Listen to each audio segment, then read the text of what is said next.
Welcome to this quiet evening together. Find a comfortable place to rest, perhaps with a soft pillow beneath your head, and let your breathing slow to a gentle, natural rhythm. Tonight, we're going to take a peaceful journey through the world of dogs, those wonderful companions who share our homes and our hearts. There are so many ideas and beliefs about dogs that float through our conversations, passed down through generations, whispered between neighbors, shared with quiet certainty. Some of these ideas are true, and some are gentle misunderstandings. Tonight, we'll explore these beliefs together, softly and kindly, discovering what science and careful observation have shown us about our canine friends.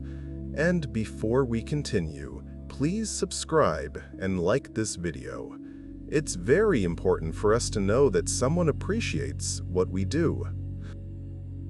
Imagine a dog resting nearby, breathing slowly, perhaps curled on a soft bed or stretched out on cool floor tiles. The room is peaceful. The light is dim and golden. There's no rush, no urgency, just calm curiosity and the gentle unfolding of knowledge. As you listen, let your mind drift and wander. Let your body sink deeper into comfort. We have all the time in the world. Many people quietly believe that when a dog wags its tail, it always means the dog is happy. This is such a common idea, so deeply rooted in how we understand our dogs. We see that movement, that swishing back and forth, and our hearts lift with the assumption of joy. And yes, sometimes tail wagging does mean happiness. A loose, wide, circular wag often signals contentment and friendliness. But the tail, that expressive extension of a dog's spine, tells many stories. A high, stiff wag can mean alertness or even tension. A low, slow wag might indicate uncertainty. The speed, the height, the looseness of the movement all matter. Dogs use their tails like flags, signaling complex emotions that include excitement, yes, but also caution, curiosity, and nervousness. When we watch a dog's tail, we're watching a conversation, not just a single happy word repeated over and over. In a similar way, there's a belief that dogs feel guilt in the way humans do, especially when they've done something we consider wrong. You've perhaps seen it yourself. You come home to find a chewed shoe or an accident on the carpet, and your dog looks up at you with what seems like such remorse. Those lowered eyes, that tucked tail, that hunched posture. It looks exactly like guilt. But careful research has shown us something gentler and more interesting. What we're seeing is not guilt about the past action, but rather a response to our body language and tone in the present moment. Dogs are extraordinarily skilled at reading human emotions and reactions. When we're upset, they notice immediately. That submissive, apologetic look is their way of responding to our disappointment or frustration, not an indication that they remember or feel bad about what they did earlier. They're saying, in their own language, that they recognize we're unhappy and they want to appease us. It's not guilt, it's social intelligence. There's also a quiet idea that floats through many conversations about sleep. The idea that dogs don't really dream. Perhaps because they're animals, some think, they don't have the kind of inner life that produces dreams. But if you've ever watched a sleeping dog closely, you've likely seen the evidence yourself. Those twitching paws, those small whimpers, those rapid eye movements beneath closed lids. Science has confirmed what many dog owners have long suspected. Dogs do dream. Their brain activity during sleep shows patterns remarkably similar to human dreaming. They cycle through different stages of sleep, including REM sleep, which is when dreaming occurs. What do they dream about? We can't know for certain, but researchers believe dogs likely dream about their daily experiences, chasing, playing, interacting with their human families. Those little running motions in sleep might be a dream of racing through a field. It's a beautiful thought, isn't it? That our dogs have their own private nighttime adventures. Another widespread belief suggests that old dogs can't learn new tricks. This saying has become so common it's almost a cliché in our language, used to describe any situation where change seems impossible. But dogs, regardless of age, remain remarkably capable of learning. Yes, a young puppy's brain is especially flexible and absorbent, quick to form new connections. But older dogs continue to learn throughout their lives. They may learn at a different pace, and they may need different teaching methods, but they absolutely can acquire new behaviors, new commands, new skills. In fact, training an older dog can sometimes be easier because they often have longer attention spans and calmer temperaments than energetic puppies. What they need is patience, consistency, and positive reinforcement. The idea that age stops learning is simply not supported by what we see when we actually try. Many dogs learn new things well into their senior years, proving that it's never too late for growth and change. Some people quietly assume that dogs don't get lonely or anxious when left alone, that they simply sleep all day and wait without emotion for their humans to return. But dogs are deeply social animals. For thousands of years, they've evolved alongside humans and within pack structures. They form strong emotional bonds. When left alone, especially for long periods, many dogs do experience loneliness and anxiety. This can manifest in different ways. Some dogs become destructive, not out of spite, but out of stress. Some bark excessively, some pace or pant. Others develop what's called separation anxiety, a genuine distress response to being apart from their family. This doesn't mean dogs can never be left alone. Most can learn to be comfortable for reasonable periods. But it does mean we should recognize their emotional needs, provide enrichment, consider their individual temperament, and not dismiss their feelings as less real than our own. Let's think about age for a moment and how we measure it. There's a very old rule, known to almost everyone, that 1 dog year equals 7 human years. It's a simple calculation, easy to remember. If your dog is 5 years old, you multiply by 7 and consider them 35 in human terms. But life and biology are rarely that simple. Dogs age at different rates depending on their size. Smaller dogs tend to live longer and age more slowly. Larger dogs age more quickly and have shorter lifespans. A Great Dane at 7 years old is genuinely elderly, while a Chihuahua at 7 is still in middle age. Recently, researchers have developed more nuanced formulas based on the changes in dogs' DNA as they age. These formulas suggest that dogs age very quickly in their first couple of years. Then the aging process slows down. The 7-year rule is a comfortable approximation, but it doesn't capture the real complexity of how different dogs move through their lives. Many people believe that a dog's nose tells a clear health story. If the nose is warm or dry, the dog must be sick. If the nose is cold and wet, the dog must be healthy. It's such a tempting idea because it offers a simple, immediate check we can do with just a touch. But a dog's nose changes temperature and moisture throughout the day for many innocent reasons. A dog who's been sleeping might have a warm, dry nose simply because they haven't licked it recently and they've been in a warm room. A dog who just drank water will have a wet nose.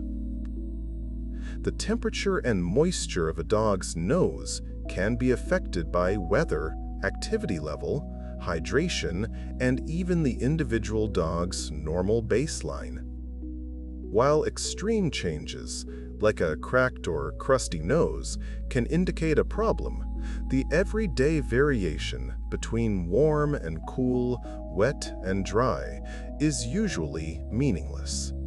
If you're concerned about your dog's health, look at their whole behavior, their energy, their appetite, their eyes. The nose alone doesn't tell the story.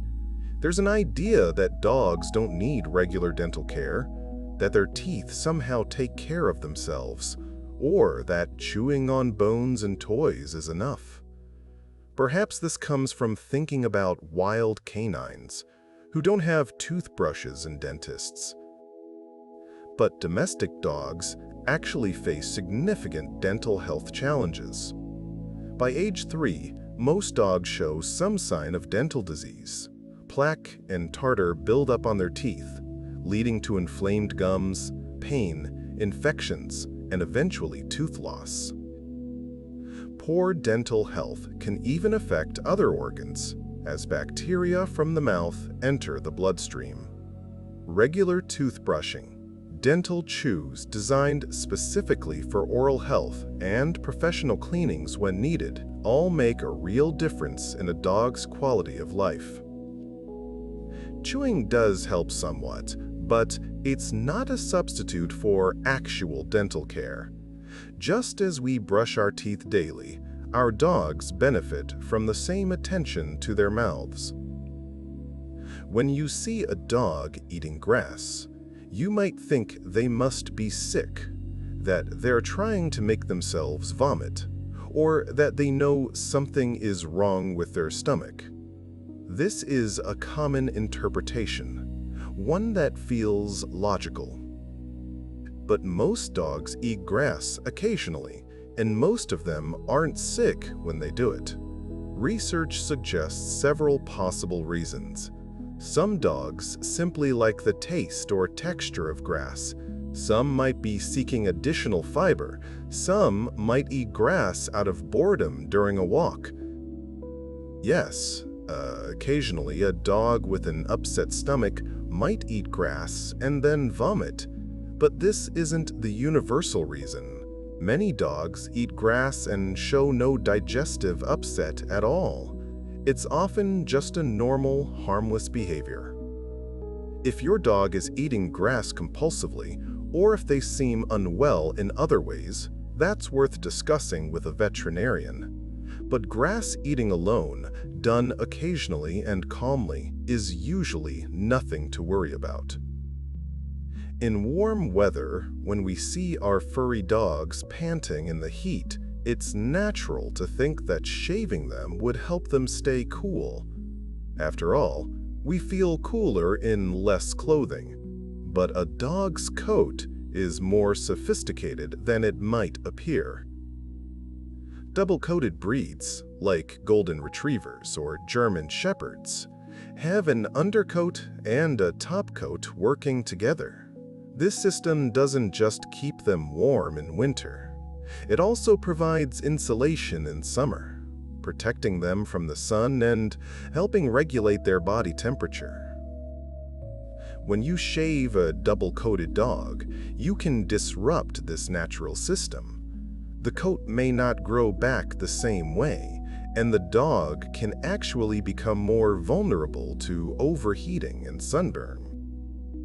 For some dogs with certain coat types, trimming can be appropriate, but complete shaving is rarely beneficial and can sometimes cause harm. Keeping dogs cool involves shade, water, avoiding the hottest parts of the day, and understanding that their coat is already designed to help them manage temperature. Picture now a dog's view of the world. There's a persistent belief that dogs see only in black and white, that they live in a grayscale world without color. This idea has been repeated so often it feels like established fact, but dogs do see color. They don't see the full rainbow of colors that humans do, but they're not limited to shades of gray. Dogs have 2 types of color receptors in their eyes, while humans have 3. This means dogs see a more limited color palette, primarily in blues and yellows.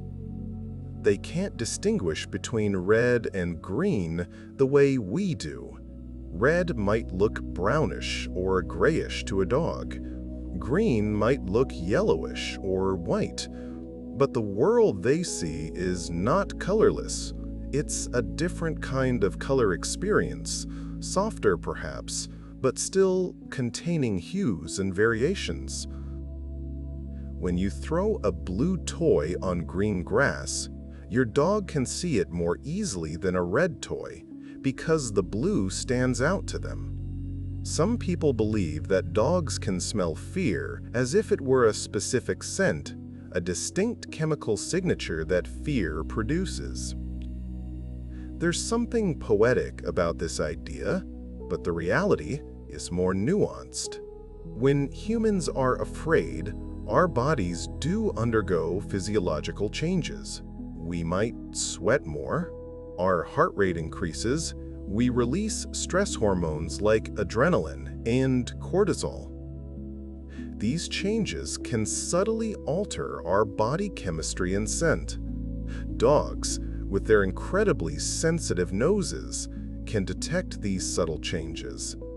But they're not smelling fear as a single identifiable scent. They're picking up on the complex chemical changes that accompany fear. They're also reading our body language, our tense posture, our quick movements, our facial expressions. Dogs are brilliant at synthesizing information from multiple sources. So yes, dogs can often tell when we're afraid, but through a combination of scent changes and behavioral cues, not through smelling fear itself. There's a quiet assumption that because dogs can't see color well, they also can't see well in the dark. But actually, dogs have much better night vision than humans do. The structure of their eyes is different from ours. They have more rod cells, which are the photoreceptors that work well in low light. They also have a reflective layer behind their retina called the tapetum lucidum. This is what causes dogs' eyes to glow when light hits them at night. That reflective layer bounces light back through the retina, giving the photoreceptors a second chance to capture the light. This means dogs can see in much dimmer conditions than we can. They evolved as hunters active during dawn and dusk, times when light is limited. Their vision is adapted to those conditions.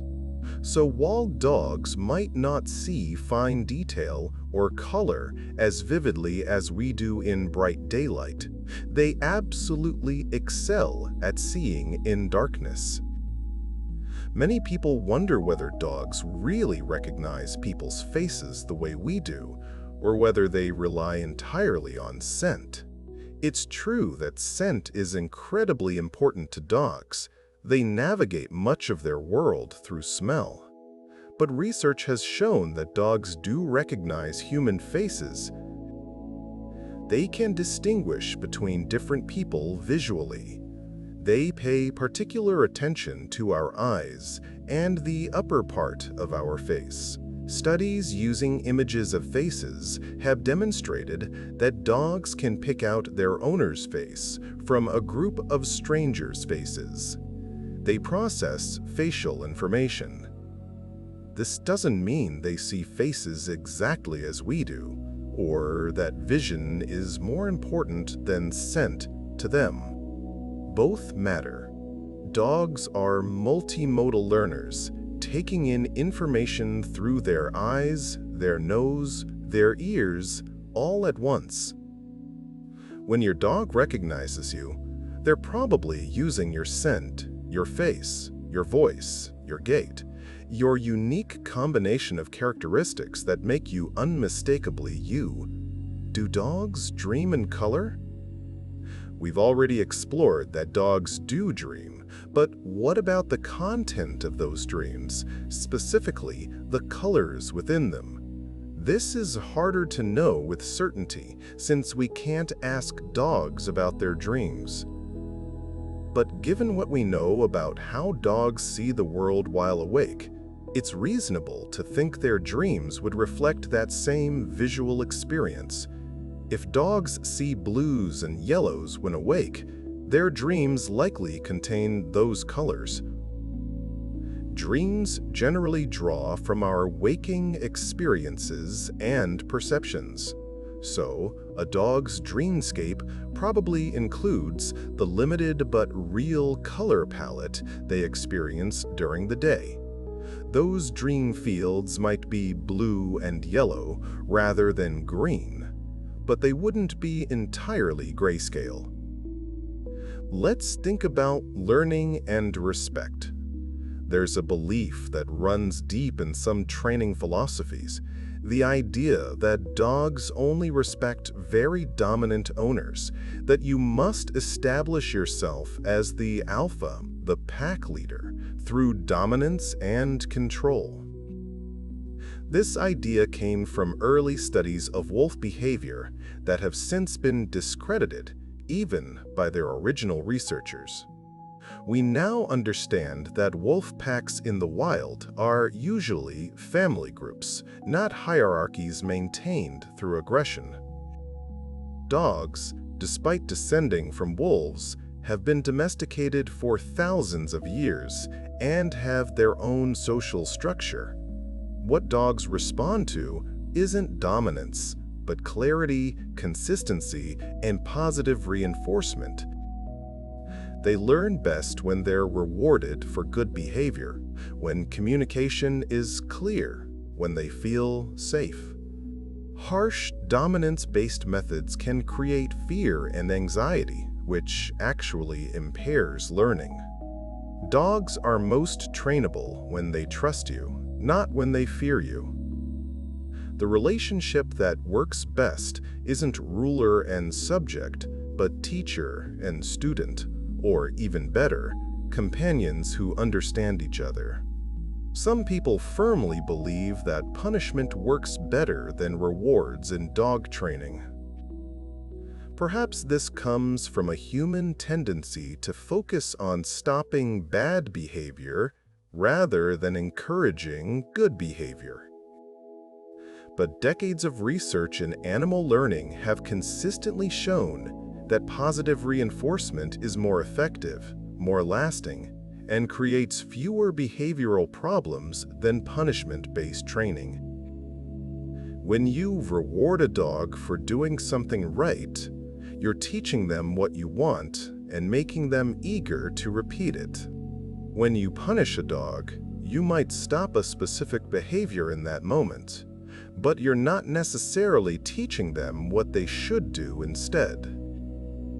Punishment can also create fear, stress, and anxiety, which makes learning harder. Dogs trained with positive methods tend to be more confident, more willing to try new things, more bonded with their owners. This doesn't mean dogs need no boundaries. It means the boundaries are taught through rewarding good choices rather than punishing mistakes. There's an idea that all dogs are equally intelligent, that differences we see are just about personality or training.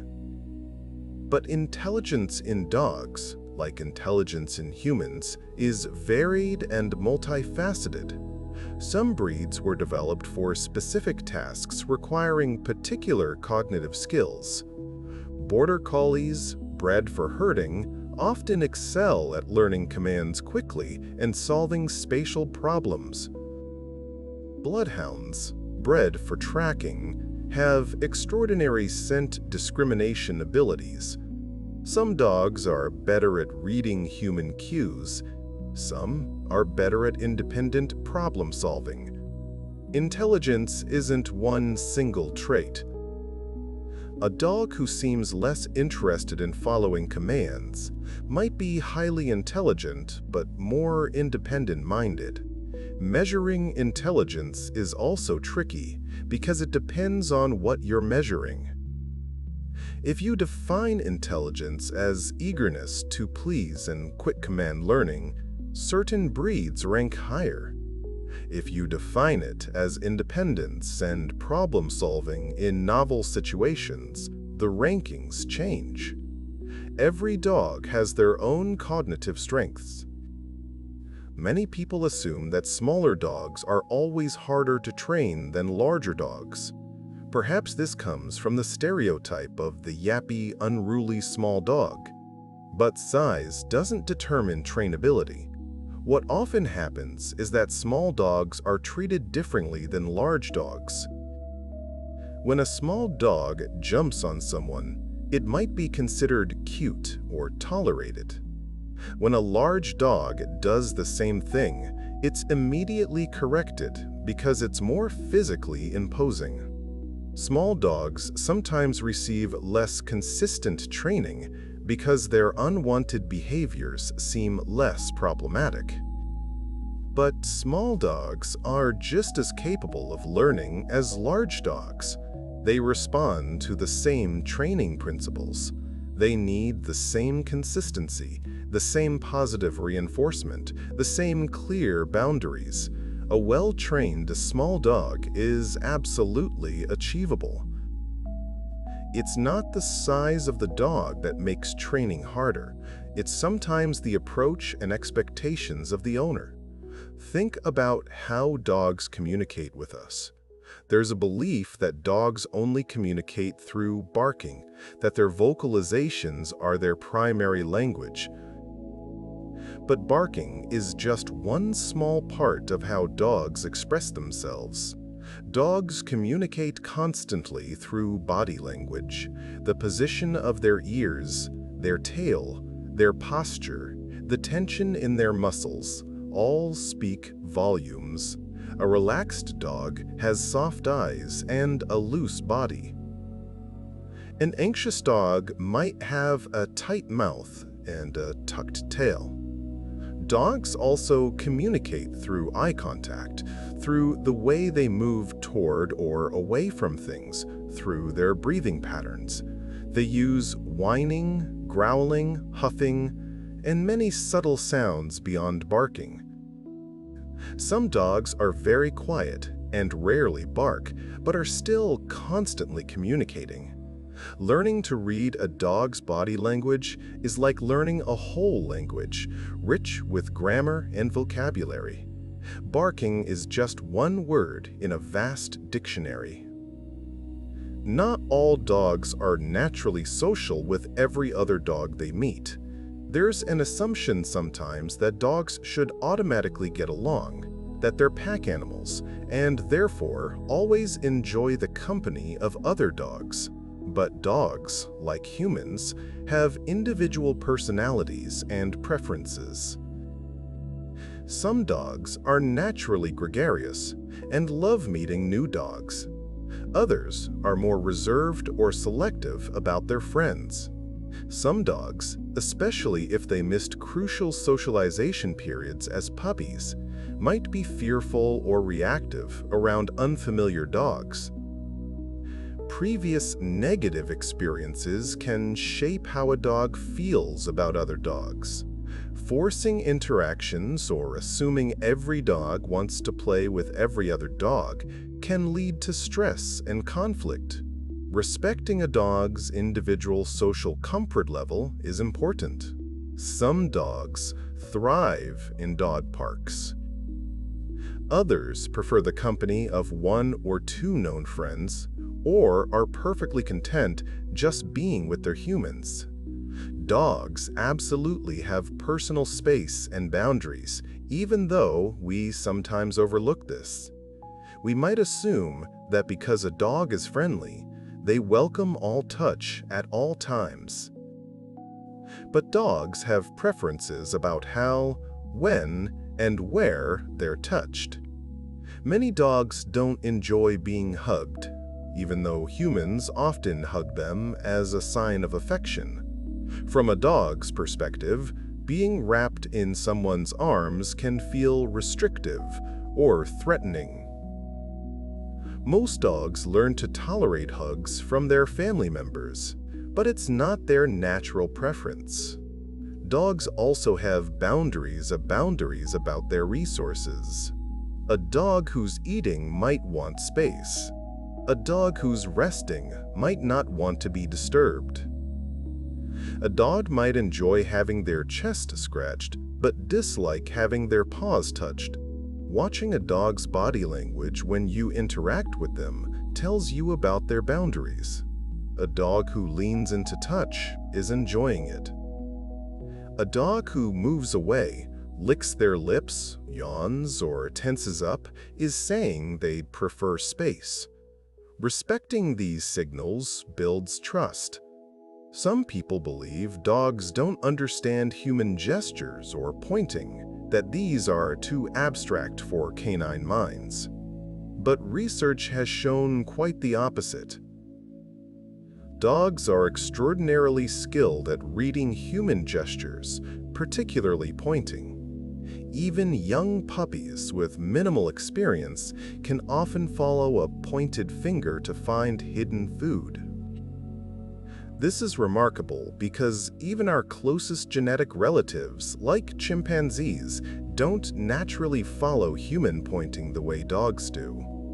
Dogs have evolved alongside humans for so long that they've developed specialized abilities to understand us. They read our eye gaze. They follow the direction of our head and body. They pick up on subtle postural shifts. This doesn't mean every single dog automatically understands every gesture. Like any skill, it can vary by individual and can be improved with experience. But overall, dogs are natural experts at human communication in ways that other animals simply aren't. There's a question about empathy, about whether dogs truly feel and respond to human emotions, or whether they're simply reacting to our behavior without deeper emotional understanding. This is a profound question, one that touches on the nature of consciousness and emotion. What we observe is that dogs do respond to human emotional states. When a person cries, many dogs will approach, nuzzle, rest their head on the person, or stay close. They become quieter and more gentle. When a person is happy and excited, dogs often match that energy. Studies have shown that dogs' stress hormones increase when their owners are stressed. They seem to catch our emotional states. Is this empathy in the fullest human sense? It's hard to say with certainty, but it's clearly more than simple conditioning. Dogs appear to genuinely tune into how we're feeling and respond in ways that suggest emotional connection. Whether we call it empathy or something else, the bond is real and meaningful. Do dogs have favorite people? Many dogs do seem to show preferences. Within a household, a dog might be more bonded to one person than others. This doesn't mean they don't love everyone in the family, but they might seek out one particular person for comfort, play, or sleep. This preference can develop for various reasons. Sometimes it's the person who feeds them or walks them most consistently. Sometimes it's about temperament match, a calm dog gravitating toward a calm person, or an active dog bonding most strongly with the family member who plays the hardest. Sometimes it's about who was most present during the dog's critical socialization period. These preferences aren't fixed forever. They can shift over time with changes in routine, life circumstances, or the amount of positive interaction with different family members. But yes, dogs do often have special bonds with particular individuals. Let's drift now into thoughts about rest and comfort. Some people think dogs don't need comfortable beds, that they're animals and can sleep anywhere happily. It's true that dogs can sleep in many places, and wild canines sleep on the ground. But domestic dogs, especially as they age, absolutely benefit from comfortable sleeping surfaces. Hard floors can be tough on joints. Dogs can develop pressure sores from lying on hard surfaces for extended periods. Orthopedic beds can help older dogs with arthritis sleep more comfortably and wake up with less stiffness. A soft bed also provides warmth and a sense of security. Dogs often have favorite sleeping spots, places where they feel safe. Providing a comfortable bed isn't spoiling a dog. It's recognizing that comfort matters for their physical and emotional well-being. Watch where your dog chooses to sleep when given options. They'll often show you what they prefer. Do dogs sleep only when they're bored? While it's true that an understimulated dog might sleep more during the day simply because there's nothing else to do, sleep is a genuine biological need for dogs, not just a boredom response. Dogs actually need more sleep than humans do. Adult dogs typically sleep between 12 and 14 hours a day. Puppies and older dogs sleep even more, sometimes up to 18 or 20 hours. This is normal and healthy.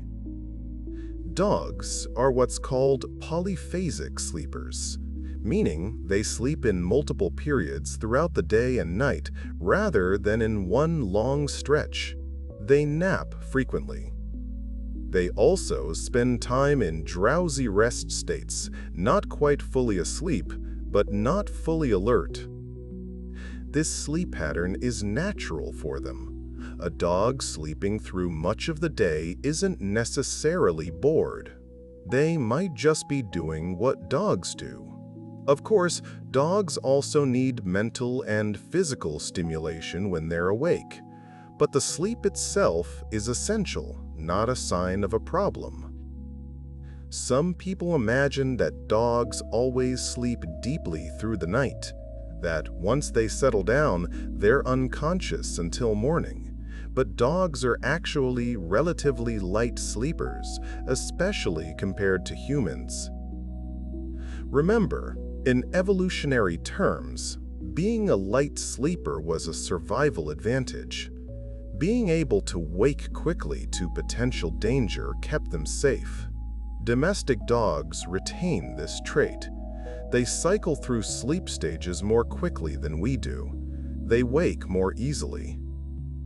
They might have a period of deep sleep, then lighter sleep, then wake briefly, then sleep again. This is why dogs often seem to know when you get up in the night or when someone approaches the house. They're attuned to sounds and changes even while sleeping. Some dogs do sleep more soundly than others, and older dogs sometimes sleep more heavily. But in general, dogs are easily roused and aware of their environment even during rest. Do dogs dream about their owners? We can't know for certain what the content of a dog's dream is, but it seems very likely that we appear in their dreams. Dogs dream about their daily experiences. Their owners are central to their daily lives. The activities they do with their owners, playing fetch, going for walks, receiving affection, these are significant, emotionally rich experiences. When you see your dog's paws moving in sleep, perhaps they're dreaming of a walk with you. When they make small sounds, perhaps they're dreaming of playing with you. Brain imaging studies have shown that the parts of a dog's brain that are active when they interact with their owners also show activity during sleep. This suggests that they are processing and perhaps re-experiencing those interactions in their dreams. It's a lovely thought, and one that science supports. We inhabit their sleeping minds, just as they inhabit ours. There's a belief that mutts are always healthier than purebred dogs. This idea has some truth to it, but it's more complicated than it first appears. Purebred dogs, especially those from lines with limited genetic diversity or bred for extreme physical traits, can be prone to certain genetic health problems. Breeds with flat faces often have breathing difficulties. Some breeds are prone to hip dysplasia or heart conditions. The closed gene pool of purebred breeding can concentrate harmful recessive genes. Mixed breed dogs, with their broader genetic diversity, often don't inherit these concentrated genetic issues. They can have what's called hybrid vigor. However, mixed breed dogs can still inherit health problems from their parent breeds. They're not immune to illness or genetic conditions. A healthy dog, purebred or mixed, depends on many factors including genetics, breeding practices, early care, diet, exercise, and luck. Responsible breeders who prioritize health over appearance and who screen for genetic problems produce healthy purebred dogs. And mixed-breed dogs are wonderful, but not automatically healthier in every case. Some people think that dogs age at a steady rate throughout their lives, gradually moving from youth to old age. But dogs actually age in phases that don't match a smooth curve. As mentioned earlier, dogs mature very quickly in their first year or two. A 1-year-old dog is roughly equivalent to a teenager in human terms. They've gone through puppyhood, adolescence, and are approaching adult maturity in just 12 months. After this rapid early aging, the process slows down. Each subsequent year adds less equivalent human age. Then, in their senior years, the aging process can accelerate again in some ways as their organs and systems face cumulative wear. Different body systems age at different rates, too. A dog might have the energy of a young dog, but the joints of an older dog. They might be mentally sharp, but physically slowing down. Aging is individual and non-linear. a cascade of changes that happen in their own time. There's an idea that a dog's mouth is cleaner than a human's mouth, that dog saliva has special antibacterial properties. This belief probably comes from observing that dogs lick their wounds, and those wounds often heal well. But a dog's mouth is not cleaner than a human's mouth. Both contain bacteria, just different types of bacteria adapted to different environments and diets. Dog mouths have bacteria that are normal and harmless for dogs, but that humans shouldn't be exposed to in large quantities. This is why dog bites can lead to infections. Dogs lick things we would never put in our mouths: garbage, other animals, the ground.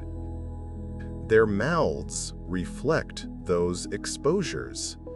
The reason wound licking sometimes seems to help is probably more about mechanical removal of debris and keeping the wound moist than about antibacterial properties of the saliva. It's fine to love your dog and receive their affectionate licks, but don't think of their mouth as sterile or cleaner than your own.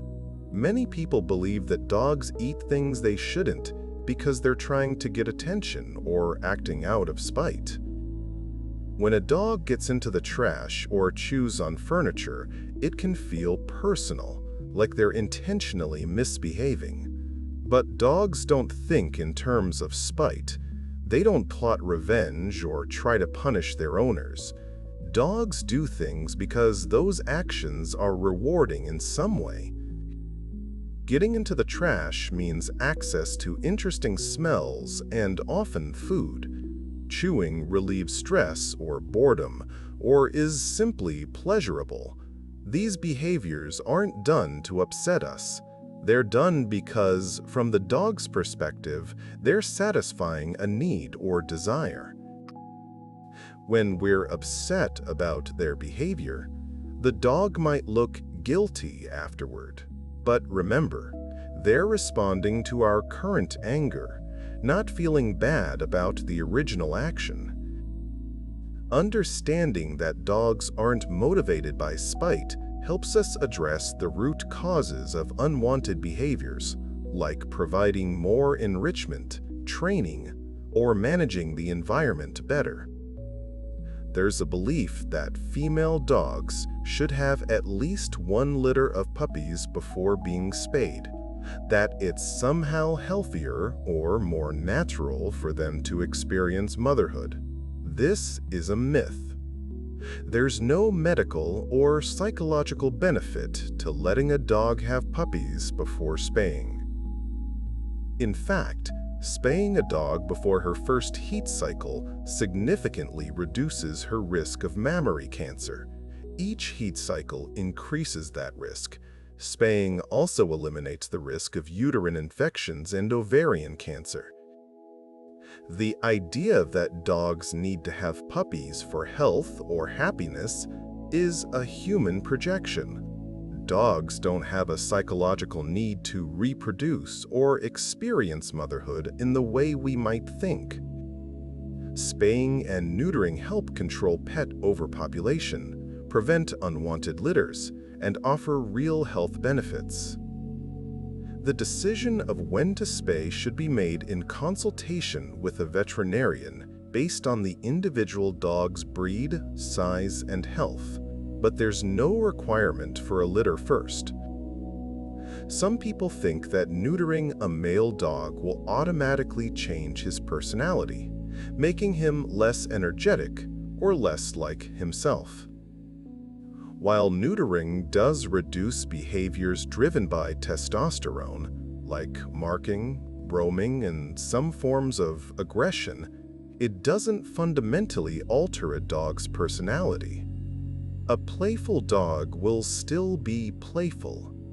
An energetic dog will still be energetic. A friendly dog will still be friendly.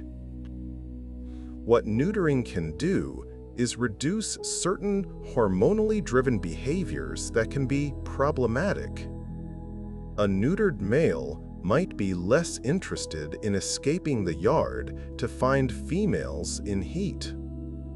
He might be less likely to engage in dominance-related aggression with other males. But his core temperament, his likes and dislikes, his bonding with his family, these remain.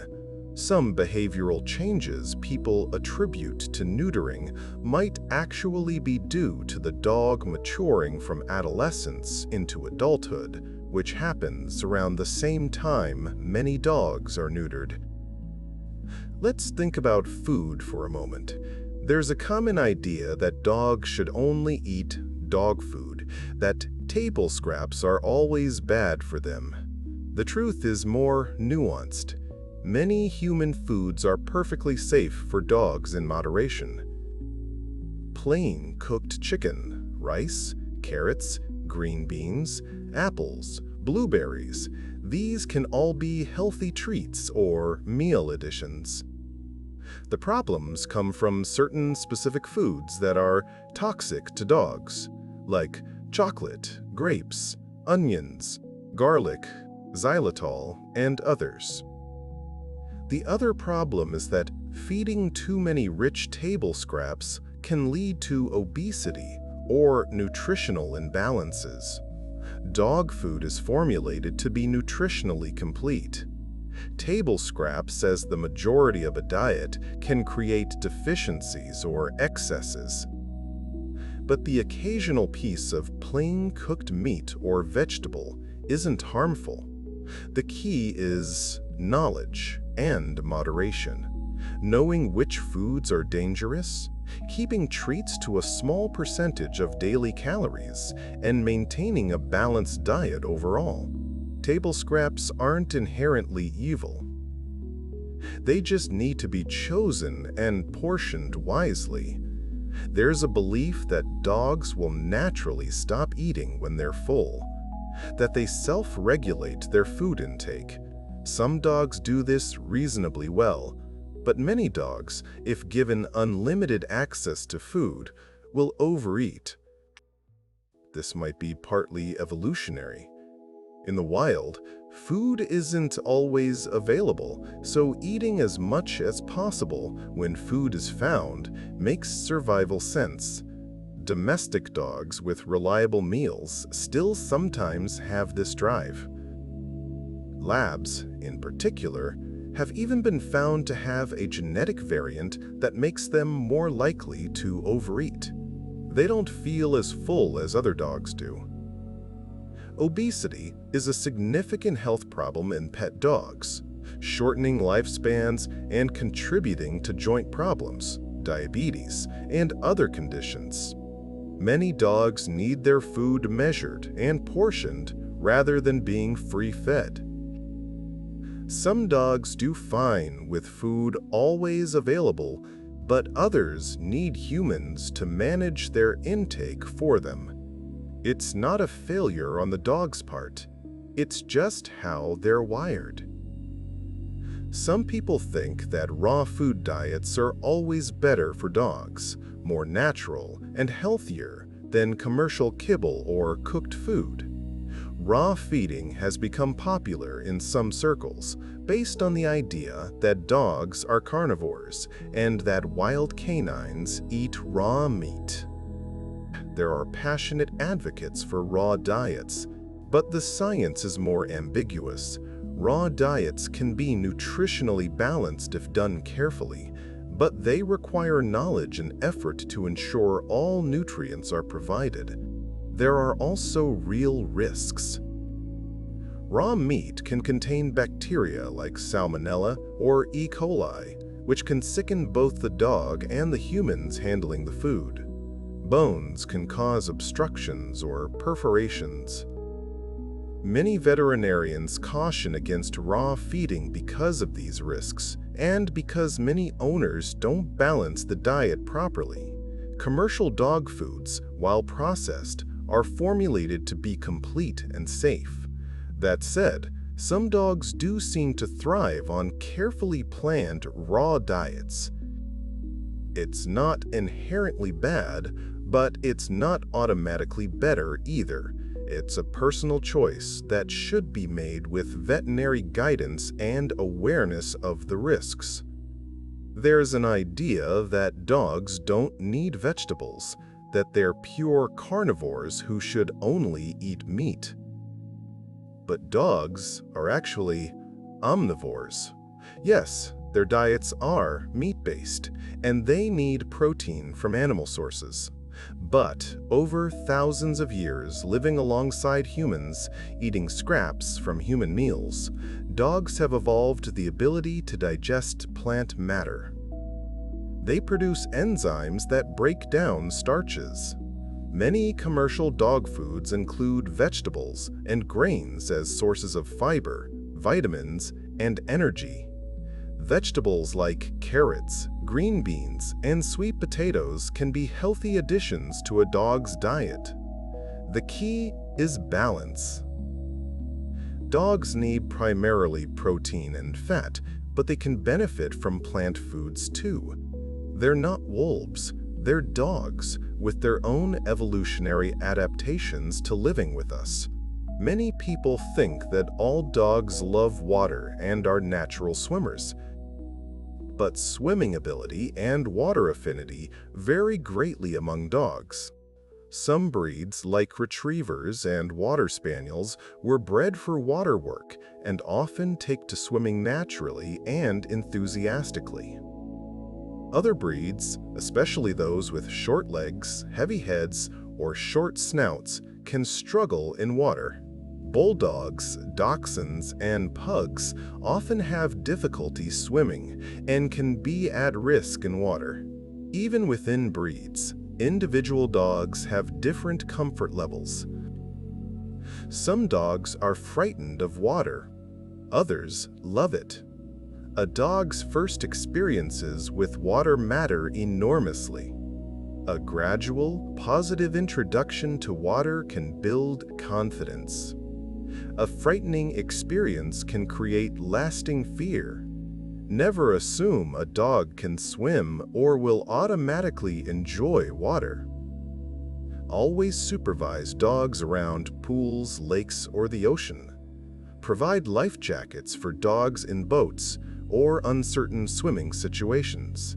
Water safety matters for dogs, just as it does for humans. There's a belief that dogs wag their tails at the same speed and in the same pattern, regardless of their emotional state. But tail wagging is far more nuanced than a simple yes or no signal. Researchers have found that the direction of the wag can indicate emotional valence. When dogs see something they like, their tails tend to wag more to the right side. When they see something that makes them uncertain or uncomfortable, their tails wag more to the left. The speed matters too. A fast, loose wag usually indicates excitement. A slow, controlled wag might indicate uncertainty or cautious interest.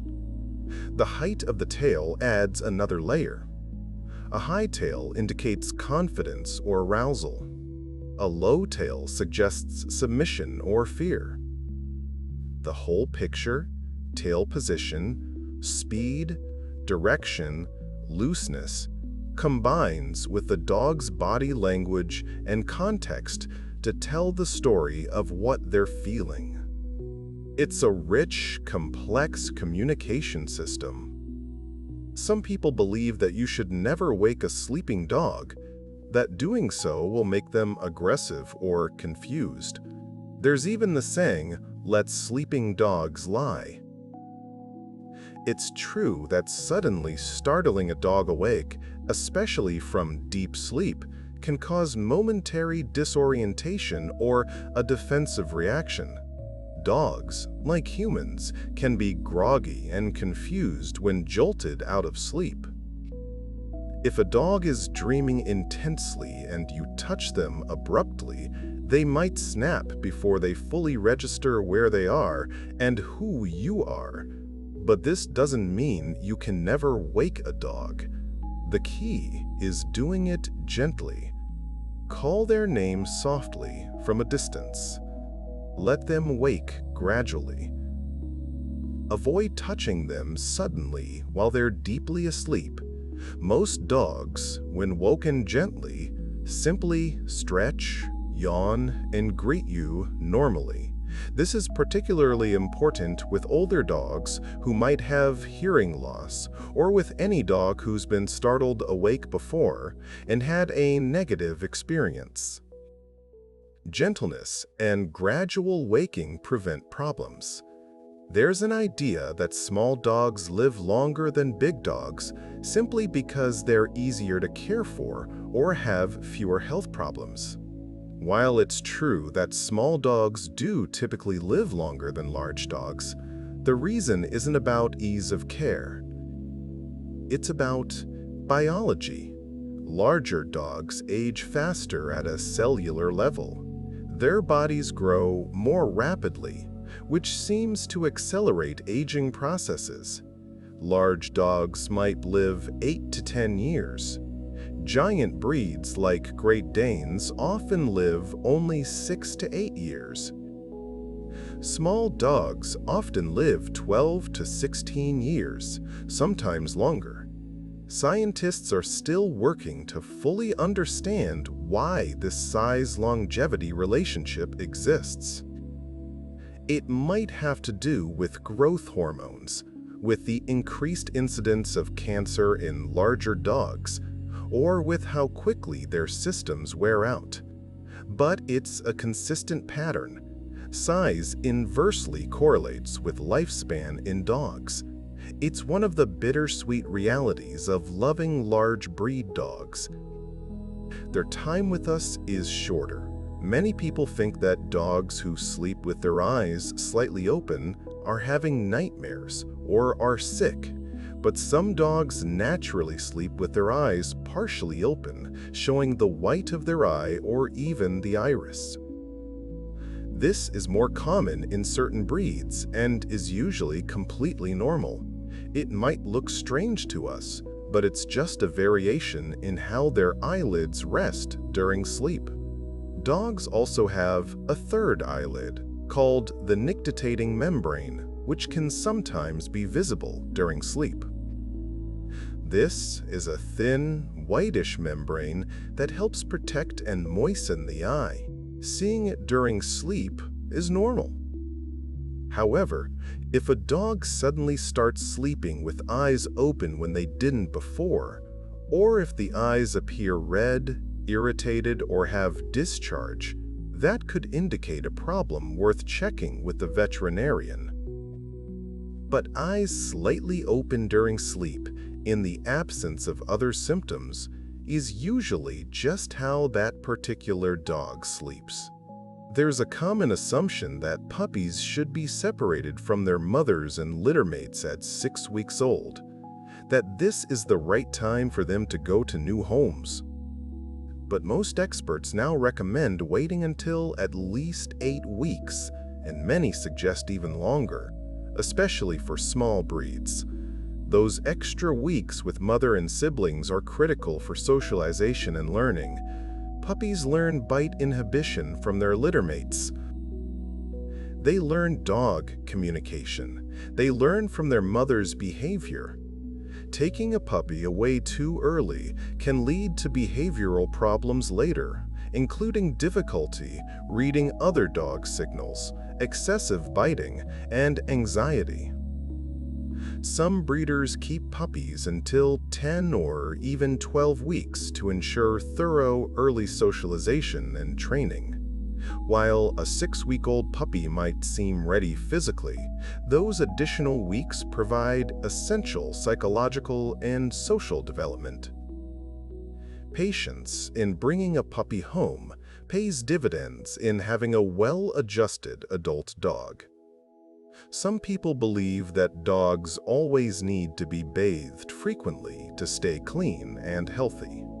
but overbathing can actually harm a dog's coat and skin.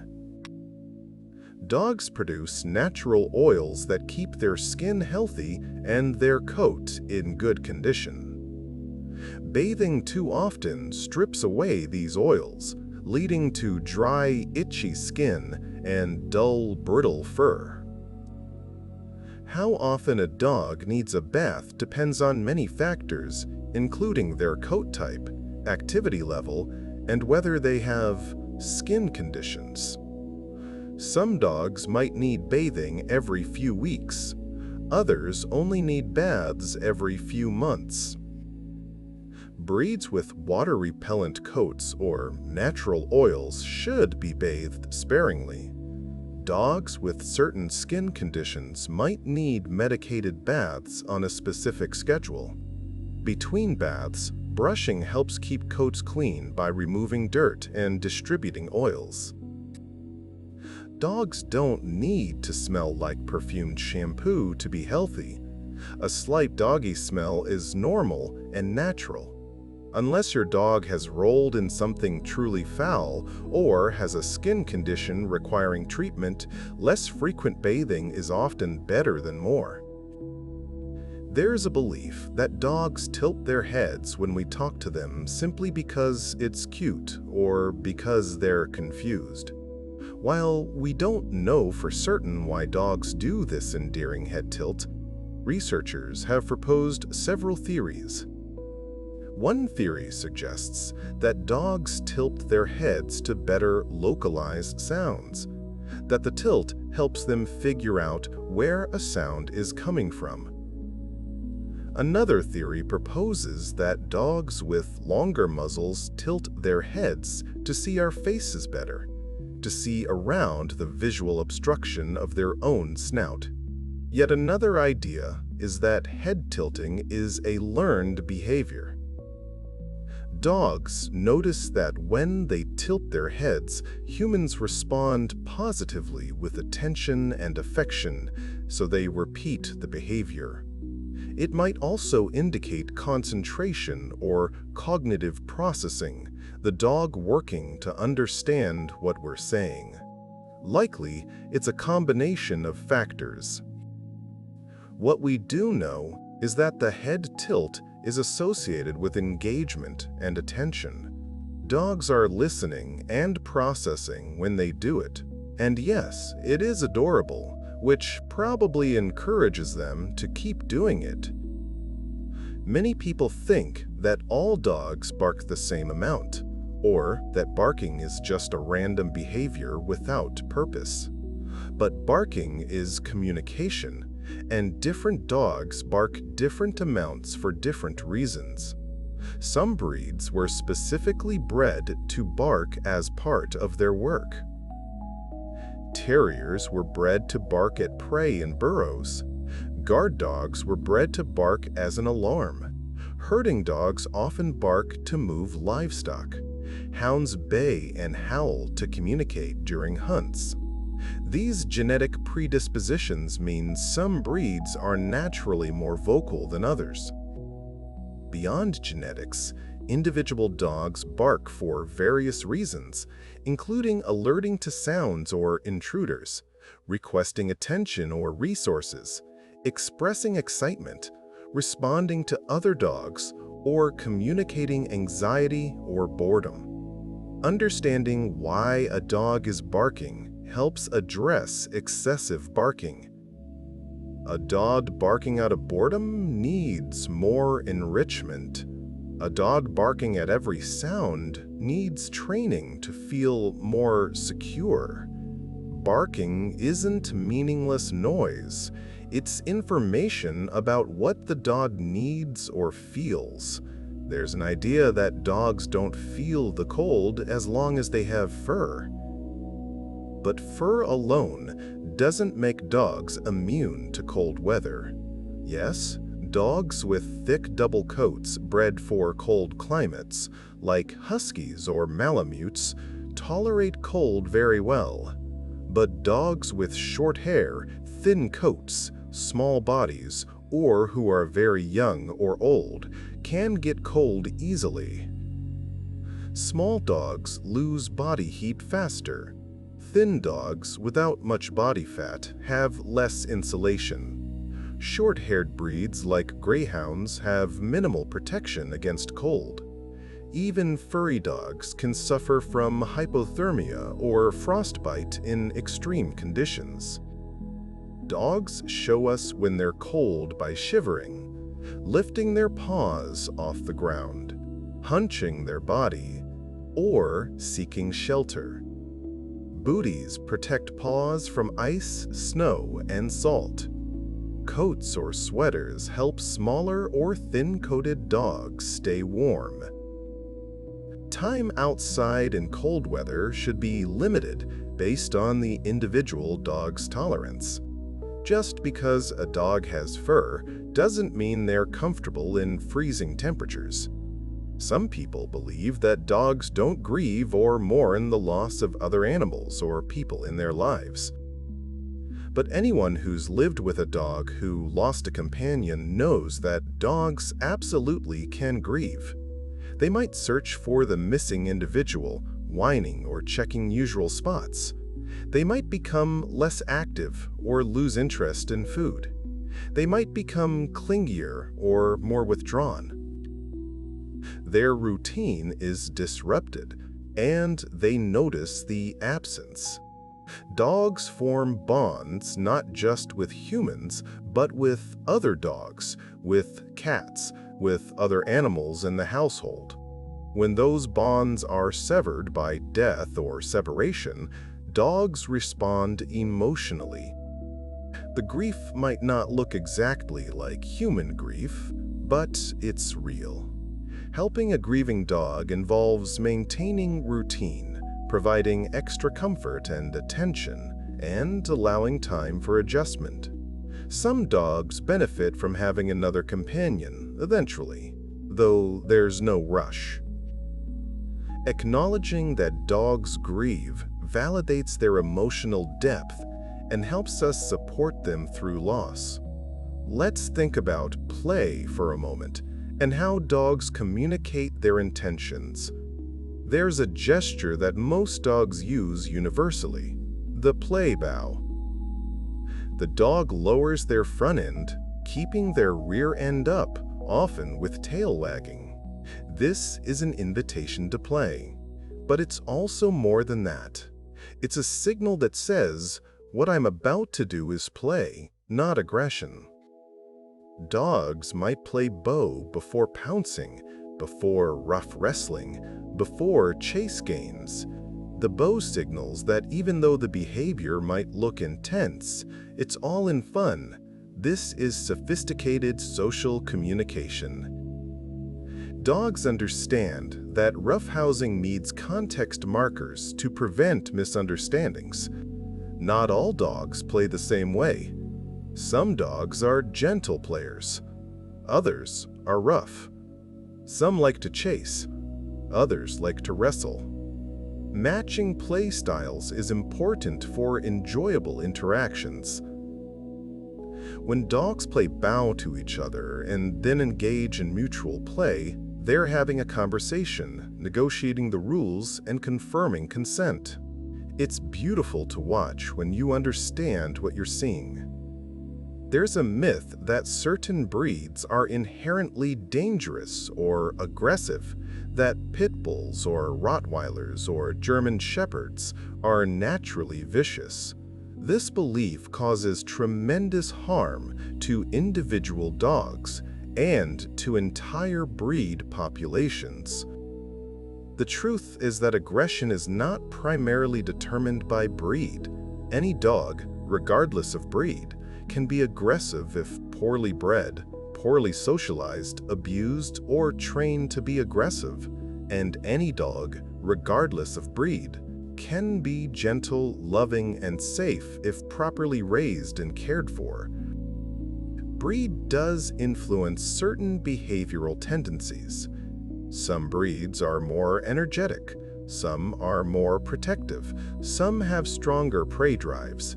But within any breed, there's enormous individual variation. Focusing on breed alone ignores the much more important factors, including early socialization, training, owner responsibility, and individual temperament. Legislation that bans specific breeds doesn't make communities safer. It punishes responsible owners and good dogs. What makes dogs safe or dangerous is how they're treated and trained, not what they look like. Many people assume that when a dog licks you, it always means affection. Licking is often affectionate, yes, especially gentle, relaxed licking. But dogs lick for many reasons. Puppies lick their mother's mouth to stimulate her to regurgitate food, a behavior that persists into adulthood as appeasement or attention-seeking. Dogs lick as a submissive gesture, showing deference. They lick wounds, their own or sometimes ours, possibly soothing them or exploring them. They lick to explore and taste their environment. They might lick compulsively if they're anxious or stressed. Excessive licking can even indicate a medical problem, like nausea or pain. Context and frequency matter. A few gentle licks during greeting is probably affection. Obsessive licking of themselves or surroundings might indicate a problem. Licking your face right after you've eaten might just be about those tasty food traces. Dogs lick because it's a versatile behavior that serves multiple purposes in their communication and coping toolkit. There's a belief that crate training is cruel, that putting a dog in a crate is like imprisonment. This concern comes from a good place, a desire not to confine or restrict dogs. But when done correctly, crate training is neither cruel nor stressful for dogs. Dogs are den animals by nature. In the wild, canines seek out small, enclosed spaces for safety and rest. A properly introduced crate becomes a den, a safe space where the dog can retreat, relax, and feel secure. The key is proper introduction. The crate should never be used as punishment. It should be comfortable, the right size, and associated with positive experiences. Dogs shouldn't be crated for excessive periods, but short periods in a crate, especially during house training or times when supervision isn't possible, is perfectly appropriate and often comforting for the dog. Many dogs voluntarily go to their crates to nap, even when the door is open. They've learned it's their safe space. Crating can prevent destructive behavior, keep puppies safe, and ease travel. It's a tool that, used kindly, benefits both dog and owner. Some people think that if a dog is panting, it always means they're too hot. While panting is indeed how dogs cool themselves, since they don't sweat through their skin like humans do, dogs also pant for other reasons. Dogs pant when they're excited or happy. They pant when they're stressed or anxious. They pant in response to pain. Heavy, excessive panting can indicate a medical emergency. Context is everything. A dog panting after exercise on a warm day is cooling down. A dog panting while at the vet's office might be anxious. A dog panting excessively at rest, especially with other symptoms like weakness or pale gums, needs immediate veterinary attention. Normal cooling panting should slow down once the dog rests in a cool environment. If panting continues despite rest and cool conditions, or if it seems labored or unusually rapid, it's worth investigating further. Panting is important communication about a dog's physical and emotional state, not just temperature regulation. There's a common belief that dogs instinctively know how to behave, that they naturally understand what we want without being taught. But dogs aren't born knowing human rules and expectations. They need to learn. A puppy doesn't automatically know that furniture is off limits, or that the bathroom is outside. These are human concepts that make no sense to a dog initially. Training isn't about forcing a dog to comply. It's about teaching them to navigate our human world successfully. Clear, consistent training helps dogs understand what's expected and gives them the tools to succeed. A well-trained dog is typically a happier dog because they're not constantly in trouble for doing things that come naturally to them, but that humans dislike. Training is communication. It's how we bridge the gap between our species and create harmony in our shared lives. Dogs want to please us, but they need us to clearly show them how. Many people believe that rescue dogs are always damaged or difficult, that their past traumas make them problematic pets. While it's true that some rescue dogs have experienced neglect, abuse, or instability, many are simply victims of circumstance, surrendered due to owner life changes, housing issues, or economic problems. Many rescue dogs adapt beautifully to new homes and become wonderful companions. Yes, some need extra patience, training, and understanding. Some have fears or behaviors that require work. But many purebred dogs from breeders also need training and behavioral work. No dog is perfect out of the box. What rescue dogs often bring is gratitude, resilience, and deep bonds with the families who give them second chances. Organizations that rescue and foster dogs usually assess their temperament and work on basic training before adoption. They match dogs to appropriate homes. Adopting a rescue dog isn't more risky than any other way of getting a dog. It's just a different path, and one that saves lives and often brings immense joy. Let's think about a dog's sense of time. There's debate about whether dogs really understand time or whether they live entirely in the present moment. We know that dogs can learn routines and seem to anticipate events. A dog whose owner comes home at 5 o'clock every day often starts waiting by the door around that time. Dogs know when it's mealtime. They remember the sequence of events that leads to a walk. But do they understand time passing the way we do? Probably not in the sense of hours and minutes. Research suggests dogs might experience time through patterns and physiological states. They might not think it's been 3 hours, but they feel the progression from fed to hungry, from rested to restless. They learn that certain cues predict certain events. The sound of keys means leaving. The leash means walking.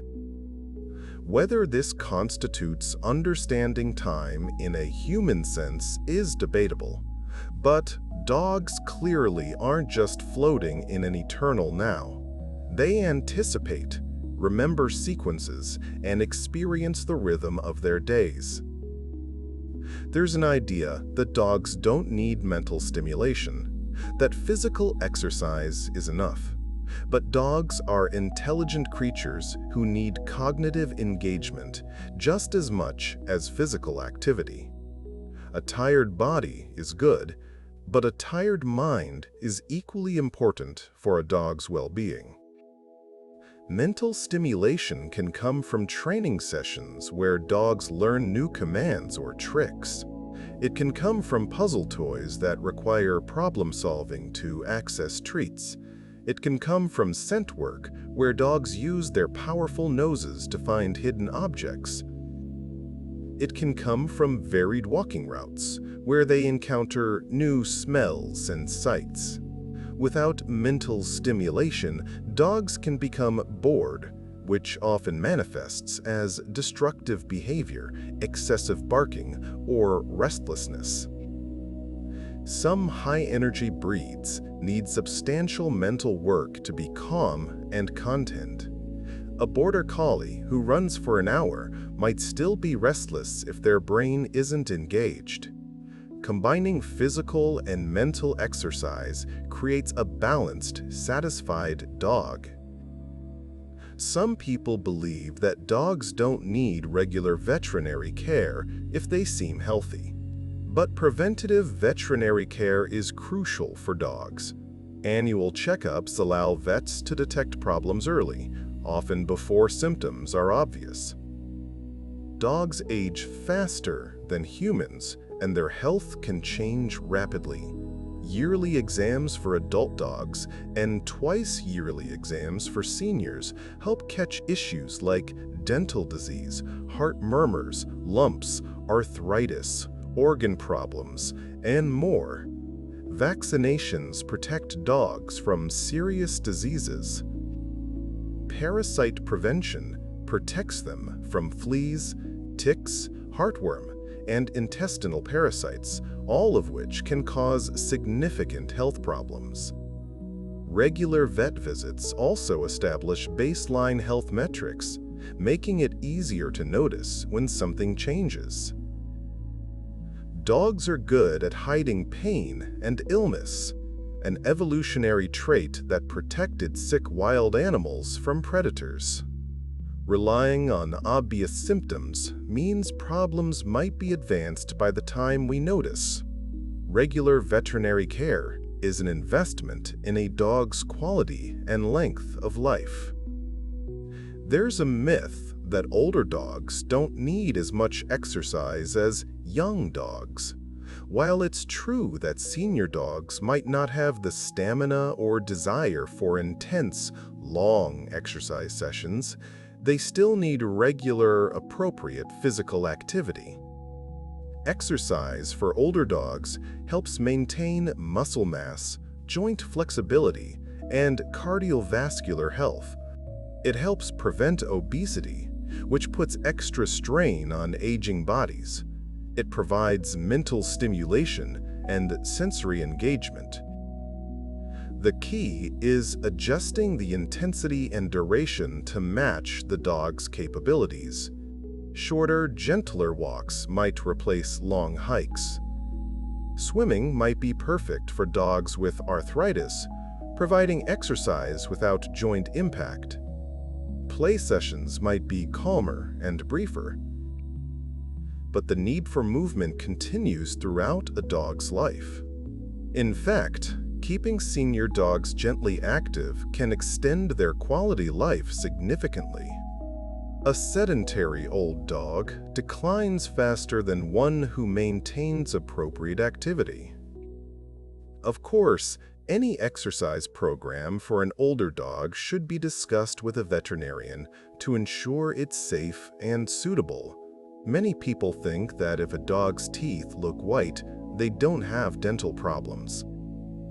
But dental disease often occurs beneath the gum line, invisible to casual observation. Tartar buildup under the gums causes inflammation, infection, and pain. Teeth that look fine on the surface might have significant problems underneath.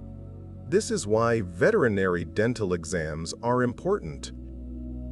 Vets can assess gum health, check for pockets between teeth and gums, and recommend cleaning or treatment. Bad breath is often one of the first signs of dental disease. Difficulty eating, pawing at the mouth, or dropping food can also indicate dental pain. By the time teeth look obviously bad, the disease is often advanced. Regular dental care, including brushing if possible, and professional cleanings when needed, prevents these hidden problems from progressing.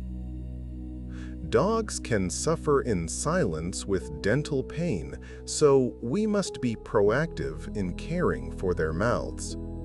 There's a belief that dogs always land on their feet like cats do.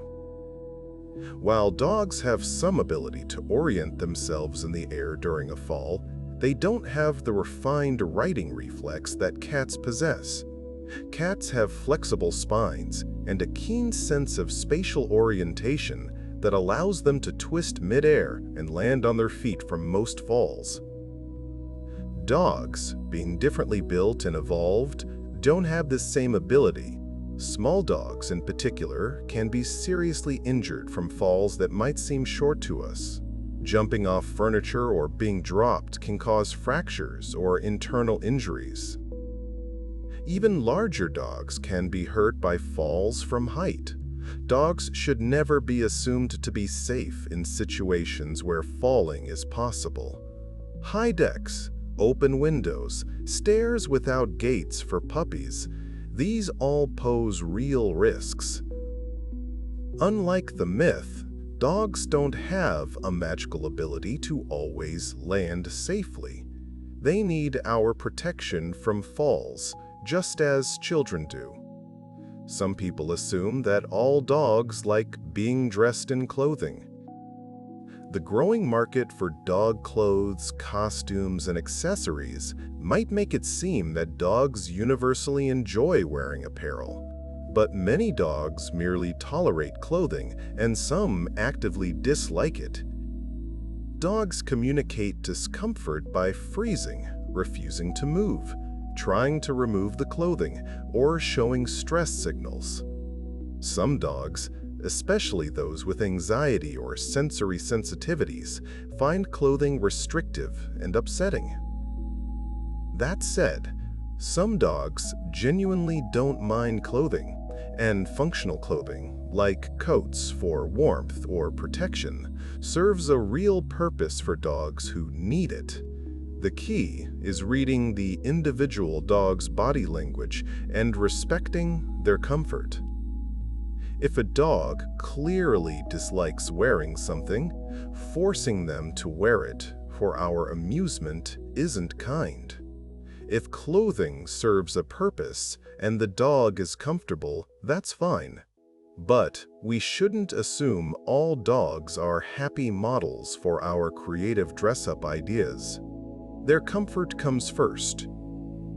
Let's drift into quieter thoughts now, calming our minds as we think about the gentle bond between humans and dogs. There's a belief that dogs only bond with one person, that they can't truly love multiple people. But dogs have enormous capacity for love. In a family, a dog often bonds with everyone, though the bonds might be different. They might play most enthusiastically with one person, seek comfort from another, sleep beside a third. Each relationship is unique, shaped by shared experiences and interactions. Dogs can form strong bonds with multiple people throughout their lives. They can love the family they live with and also remember and love people from their past. Their hearts are expansive. This is one of the miracles of dogs, their ability to give and receive love generously, to make each person in their life feel special. They don't parcel out affection as if it's a limited resource. They multiply it, finding ways to connect meaningfully with everyone who treats them kindly. There's an idea that dogs don't remember things for very long, that they live in a perpetual present with only fleeting memories. But research has shown that dogs have both short-term and long-term memory. They remember training, specific events, people, and places. Dogs who were rescued from bad situations often carry those memories, showing fear or stress responses to things that remind them of their past. Dogs remember the route to places they've visited before. They remember people they haven't seen in months or years, greeting them with recognition and joy. Their long-term memory might not work exactly like human memory, but it's substantial. This is why early experiences are so important. Puppies remember their early socialization. Dogs remember trauma. They also remember joy, love, and safety. When we interact with a dog, we're building memories together that will last in their mind, shaping how they see the world and us. Some people believe that dogs don't understand fairness, that they don't care if things are equitable. But studies have shown that dogs do have a sense of fairness, at least in certain contexts. In experiments, dogs would perform a task for no reward as long as they saw another dog also getting no reward. But if one dog received a treat for the task, while another got nothing for the same task, the unrewarded dog would often stop participating and show signs of frustration. They notice inequity. They respond to it emotionally. This doesn't mean dogs understand complex justice or ethics, but they do have a basic sense of fairness in social exchanges. Anyone who's lived with multiple dogs has probably seen this. Give one dog a treat, and the others notice immediately and expect their share. Dogs are attuned to how they're treated relative to others around them. Fair treatment matters to them. There's a gentle myth that dogs don't have preferences about music or sounds. But research and observation suggest dogs do respond to different types of sounds and music. Studies have shown that classical music tends to calm dogs, reducing stress behaviors in shelter environments. Heavy metal or loud, chaotic music can increase stress indicators. Soft, regular rhythms seem soothing. Some dogs even seem to have preferences, becoming more relaxed or attentive with certain music. The frequency, volume, and complexity of sounds all matter to dogs with their sensitive hearing.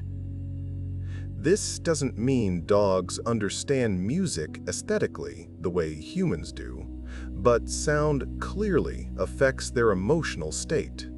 Playing soft, calming music for an anxious dog or during stressful times like thunderstorms can genuinely help. The auditory environment we create for our dogs matters to their well-being. Many people think that dogs who spend time outdoors are automatically happier than dogs who live primarily indoors. But happiness for a dog isn't determined by where they spend their time as much as by the quality of their life. A dog kept outside with little interaction, inadequate shelter, and minimal engagement is not happier than a well-cared-for indoor dog. Dogs are social animals who want to be with their family. An outdoor dog separated from human contact can be lonely and miserable. Conversely, an indoor dog who receives regular exercise, mental stimulation, training, play, and affection can be deeply content. What matters is meeting the dog's needs, physical, mental, and emotional. Some dogs enjoy spending time outside, but also want to be inside with their people. Balance is key. The idea that dogs are naturally outdoor animals who prefer being outside all the time misunderstands what domestication has created. Dogs are companion animals. Their happiness is deeply tied to being included in the family's life. There's a belief that small dogs are inherently more nervous or aggressive than larger dogs. If you've ever heard someone say that small dogs have Napoleon complexes, you've encountered this stereotype. But size doesn't determine temperament. What's more accurate is that small dogs are sometimes treated differently, which can lead to different behaviors. Small dogs might be picked up frequently, sometimes in stressful situations, which can make them feel vulnerable and defensive. They might be allowed to bark or growl without correction because they're not seen as threatening. They might be under-socialized because owners don't think they need as much training. These factors, not their size, create the behaviors we observe. A small dog raised with the same consistent training, socialization, and expectations as a large dog typically develops a similar temperament. Personality traits like nervousness or confidence are individual, influenced by genetics, early experiences, and current environment, not by how much the dog weighs. Let's think about dogs and empathy once more, from a different angle. Some people believe dogs can sense when something is physically wrong with their owner, that they can detect illness or medical emergencies. There are many anecdotal accounts of dogs behaving unusually before a person had a seizure, or staying close when someone was developing an illness. Some dogs are even trained as medical alert dogs, detecting changes in blood sugar for diabetics or sensing oncoming seizures. How do they do this? Most likely through their extraordinary sense of smell. Medical conditions can change body chemistry, producing subtle scent changes that a dog's sensitive nose detects. They're not psychic, but they are remarkably perceptive to physical changes. Dogs also read behavioral changes.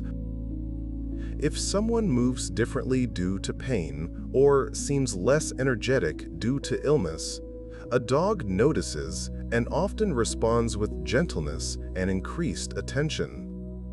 Whether we call this empathy or highly attuned perception, the result is the same. Dogs often know when we're unwell and adjust their behavior accordingly, offering quiet comfort. There's an idea that getting a second dog will automatically help with the first dog's behavior problems, particularly separation anxiety. While companionship can help some dogs, it's not a guaranteed solution and can sometimes make things worse. A dog with separation anxiety is anxious about being separated from their specific human, not necessarily from all companionship. A second dog doesn't replace that primary attachment. In some cases, the first dog's anxiety might even transfer to the new dog, or the two dogs might feed off each other's stress. Additionally, a second dog means twice the responsibility, training, expense, and time commitment. If the first dog has behavioral issues, those often need to be addressed first before adding another dog to the mix. That said, for some dogs, having a canine companion is enriching and comforting. The key is not to get a second dog as a behavior fix, but to get one because you want another dog and have carefully considered whether it's right for your household and for both dogs. Some people think that dogs don't recognize themselves in mirrors and therefore lack self-awareness. It's true that most dogs don't pass the mirror self-recognition test that some animals like great apes, elephants, and dolphins pass.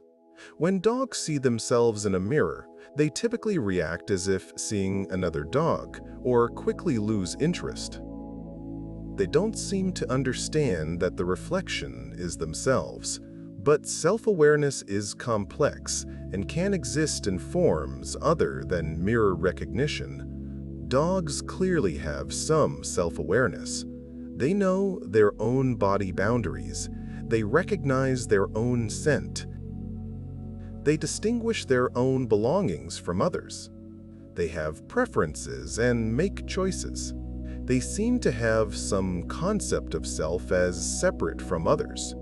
Mirror recognition might not be how dogs experience or express self-awareness. Their primary sense is smell, not vision. A smell-based self-awareness test might show different results. The absence of mirror recognition doesn't mean dogs lack consciousness or self-concept. It just means their self-awareness might work differently than ours.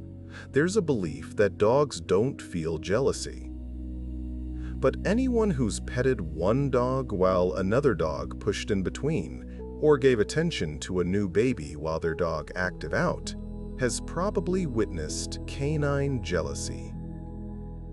Research has confirmed that dogs do show behaviors consistent with jealousy, particularly in social situations where their relationship with their owner seems threatened.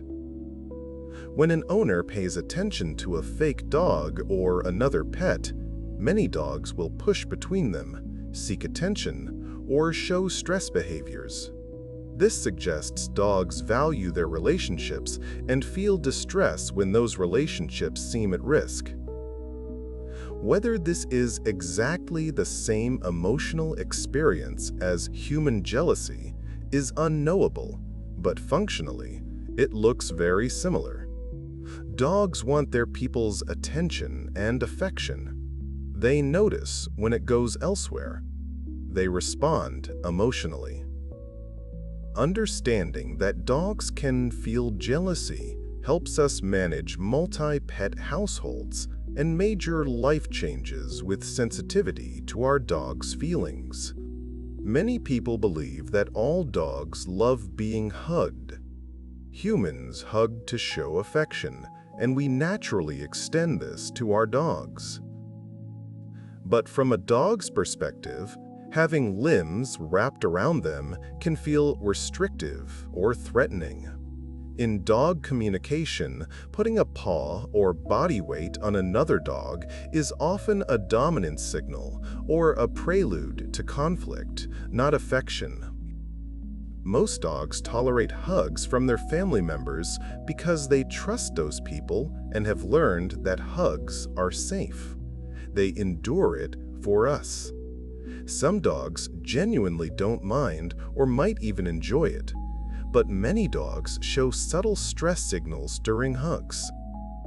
They might turn their head away, lick their lips, lower their ears, or try to move away. These signals say the dog is uncomfortable, but tolerating the situation. It's particularly important not to let children hug strange dogs or dogs they don't know well. A dog's tolerance can be misread as enjoyment. Most dogs prefer affection that involves petting, especially on the chest or shoulders, rather than full body restraint. We can show love in ways dogs actually find pleasant. There's a belief that dogs should be allowed to win at tug-of-war, that letting them win the game will make them think they're dominant and lead to aggression. This idea comes from outdated dominance theories. Actually, tug-of-war is a great game that can build bond and provide exercise. Letting your dog win doesn't cause behavioral problems. In fact, allowing the dog to win sometimes keeps the game fun and rewarding for them. You can set rules, asking the dog to release the toy on command before continuing, which actually reinforces your training. But within the play, letting them have the victory sometimes is fine. Dogs understand the difference between play and real-life situations. A dog who wins at tug isn't planning a household coup. They're just having fun. The key is that the game stays friendly, with breaks, good manners, and mutual enjoyment. Tug-of-war can actually tire dogs out mentally and physically in a positive way. Just avoid playing with dogs who have resource guarding issues or true aggression, and always keep play appropriate and controlled. Let your mind relax now, sinking deeper into comfort as we continue our gentle journey through these quiet misunderstandings about dogs. There's a belief that dogs shake their bodies only when they're wet. We've all seen it, that full-body shake that starts at the head and ripples through to the tail, spraying water everywhere after a bath or swim. But dogs also shake when they're completely dry. This dry shaking serves a different purpose. It's a stress reliever, a way to reset emotionally. After a tense interaction, a stressful moment, or even just waking up from sleep, dogs often shake. It's like they're shaking off the tension, releasing the stress held in their muscles. Watch for it after a vet visit, after meeting a strange dog, or after any mildly stressful situation. That shake is the dog saying, "Okay, that's over. I'm resetting now." It's a healthy coping mechanism, a way of self-regulating emotions and returning to a calm baseline.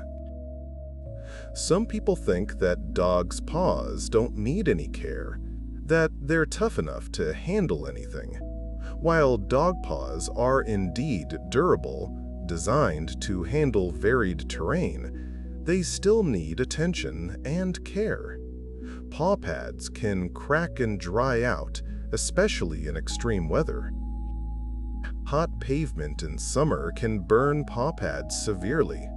Ice, snow, and salt in winter can cause pain and damage. Sharp objects can cut pads.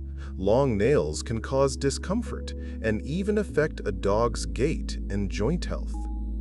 Regular paw checks should be part of caring for a dog.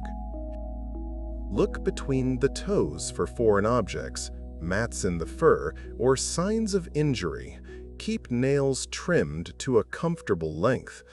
In extreme weather, consider protective booties or paw balms. After walks in winter, rinse paws to remove salt and ice, melt chemicals that can be toxic if licked. Healthy paws are essential for a dog's mobility and comfort. They deserve our attention. There's an idea that dogs don't need routine, that they're flexible and adaptable to whatever schedule we have. While dogs can adapt to different routines, they generally thrive on consistency and predictability. Regular feeding times, walk times, and sleep schedules help dogs feel secure. They learn the rhythm of their day and know what to expect. This predictability reduces anxiety. When everything is chaotic and unpredictable, dogs can become stressed. Of course, life isn't always perfectly routine, and most dogs can handle variations. But having a general structure to their day is comforting for them. This is especially true for anxious dogs or dogs who've experienced instability in their past. Knowing that dinner comes at a certain time, that walks happen in a predictable pattern, that bedtime follows a familiar sequence, all of this creates a sense of safety and order in a dog's world. Routine is a gift we give them, a framework that makes life comprehensible and secure. Many people believe that yawning always means a dog is tired. While sleepiness can cause yawning, dogs also yawn in other situations. Yawning is actually a calming signal, a way dogs communicate that they're feeling stressed or are trying to diffuse tension. A dog at the vet might yawn not from exhaustion, but from anxiety. A dog in an uncomfortable social situation might yawn to signal they mean no harm. Dogs also yawn when they're conflicted or uncertain about what to do. It's part of their body language vocabulary. Watching for yawning along with other signals, like lip licking, looking away, or moving slowly, gives us insight into a dog's emotional state. Of course, a dog curled up on the couch yawning before sleep is probably just tired. Context matters. But yawning is much more than a sleepiness signal in the canine world. It's communication, a way of saying, "I'm uncomfortable," or "I'm trying to stay calm," or "let's all relax here." There's a belief that dogs eat poop, either their own or other animals, because they're missing something in their diet. This behavior, called coprophagia, is distressing for owners, but fairly common in dogs. While nutritional deficiencies can sometimes play a role, more often the behavior has other causes. Puppies explore the world with their mouths and might eat feces out of curiosity. Mother dogs instinctively clean up after their puppies by eating their waste, and some dogs retain this behavior. Some dogs eat feces because it contains undigested nutrients, especially cat feces, which are often high in protein. Boredom, stress, or attention-seeking can also drive the behavior. In most cases, the dog's diet is perfectly adequate. The behavior persists because, from the dog's perspective, it's rewarding in some way. Prevention involves keeping areas clean, supervising the dog, training a strong leave-it command, and ensuring the dog has enough mental and physical stimulation. While it's an unpleasant habit to us, it's usually not a sign of a serious problem, just a behavior that needs management. Some people think that dogs don't like baths, that all dogs universally hate water and being washed. While many dogs do find baths stressful, not all dogs dislike them. A dog's feelings about baths often depend on their early experiences. A puppy gently introduced to water, with positive associations like treats and praise, often grows into an adult dog who tolerates or even enjoys baths. A dog who had frightening bath experiences, being sprayed with cold water or roughly handled, might develop lasting fear. The bathing environment matters too. Slippery tubs are scary. Water that's too hot or too cold is uncomfortable. Shampoo in the eyes stings. Making baths as pleasant as possible, using warm water, non-slip mats, gentle handling, treats, and a calm demeanor helps dogs feel safer. Some dogs will never love baths, but many can learn to accept them without distress. And yes, some water-loving dogs actually enjoy the whole experience. Individual temperament and experience shape each dog's bath feelings. There's an idea that senior dogs don't enjoy play anymore, that play is just for young dogs. But most older dogs still enjoy play, even if it looks different than it did in their youth. A senior dog might not chase a ball with wild abandon, but they might still enjoy a gentle game of fetch with shorter throws. They might not wrestle with other dogs, but they might still enjoy a soft tug toy. They might not run for an hour, but they might love a sniffing game or a puzzle toy. Play keeps senior dogs mentally engaged, provides gentle exercise, and maintains the bond with their humans. The key is adapting play to the older dog's abilities and energy level. Shorter sessions, gentler intensity, and games that accommodate any physical limitations all keep play enjoyable and safe. When we continue playing with our senior dogs, we honor their enduring spirit and give them joy. Age might slow them down, but it doesn't erase their capacity for fun. Many people assume that dogs drink the way we do, simply taking water into their mouth. But if you watch a dog drink closely, you'll see their technique is much more complex. Dogs can't create suction or seal their lips around water the way we can. Instead, they curl their tongue backward, forming a kind of ladle, and quickly pull it back into their mouth along with a column of water. They bite down on the water column at just the right moment to capture liquid before gravity pulls it back. It's a precise, rapid motion happening so fast we barely register it. This is why dogs splash and make a mess when drinking. It's not careless, it's the physics of their drinking method. Cats drink similarly but more neatly. Dogs' larger tongues and faster motion create more turbulence. Knowing this helps us be more patient with water bowl spills. They're not being sloppy, they're being dogs, using the drinking technique their anatomy requires. There's a belief that crossing breeds creates healthier dogs in every case, that any mixed breed is automatically healthier than any purebred.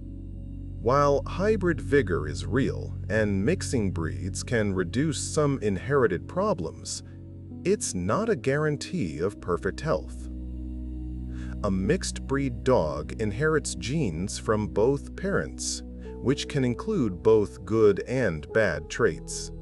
If both parent breeds are prone to hip dysplasia, the mixed breed puppy might still develop hip dysplasia. What crossing breeds can do is reduce the likelihood of inheriting rare recessive disorders that require 2 copies of a faulty gene, since those are more common in purebreds with limited gene pools. But common health issues that appear in many breeds can still affect mixed breeds. The health of any individual dog depends on their specific genetic inheritance, early care, environment, and life experiences. Mixed breed dogs are wonderful and often healthy, but mixing breeds isn't a magic formula that eliminates all health concerns. Some people think that a dog's loyalty means they'll never bond with a new owner if they're rehomed. But dogs are remarkably capable of forming new attachments. Yes, dogs grieve and miss their previous families. The transition can be difficult and requires patience. But most dogs, given time, kindness, and consistency, form strong bonds with new families. They don't forget their past, but they can embrace their present. This resilience is part of what makes dogs such successful companions to humans.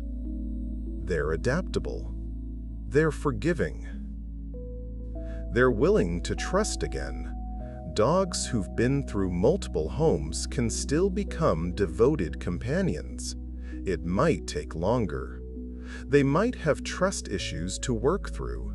But with patience and love, most dogs open their hearts to new people. This isn't disloyalty to previous families. It's the beautiful capacity dogs have for love that isn't finite or exclusive, but rather expansive and renewable. There's a myth that dogs can't see television screens, that the images don't make sense to them.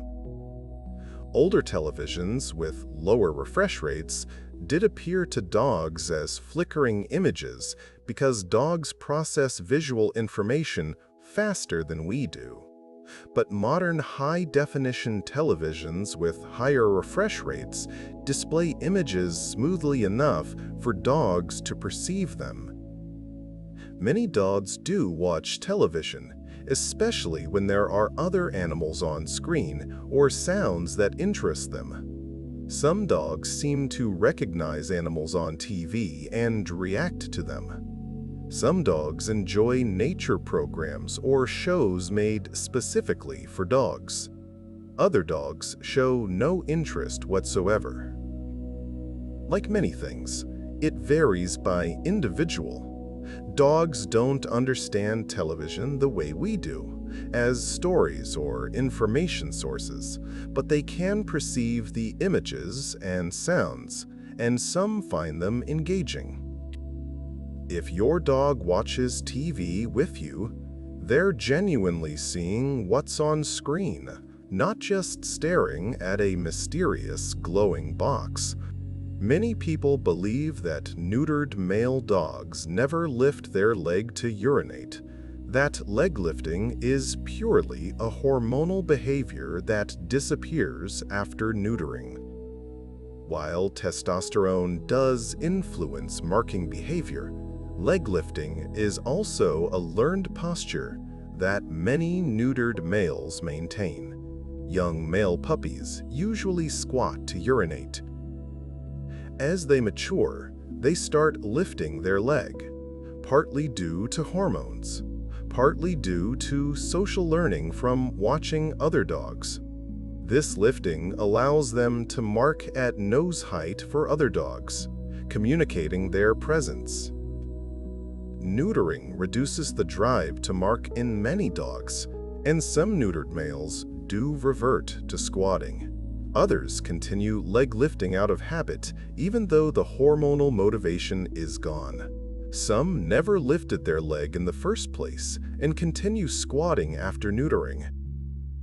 The behavior varies individually.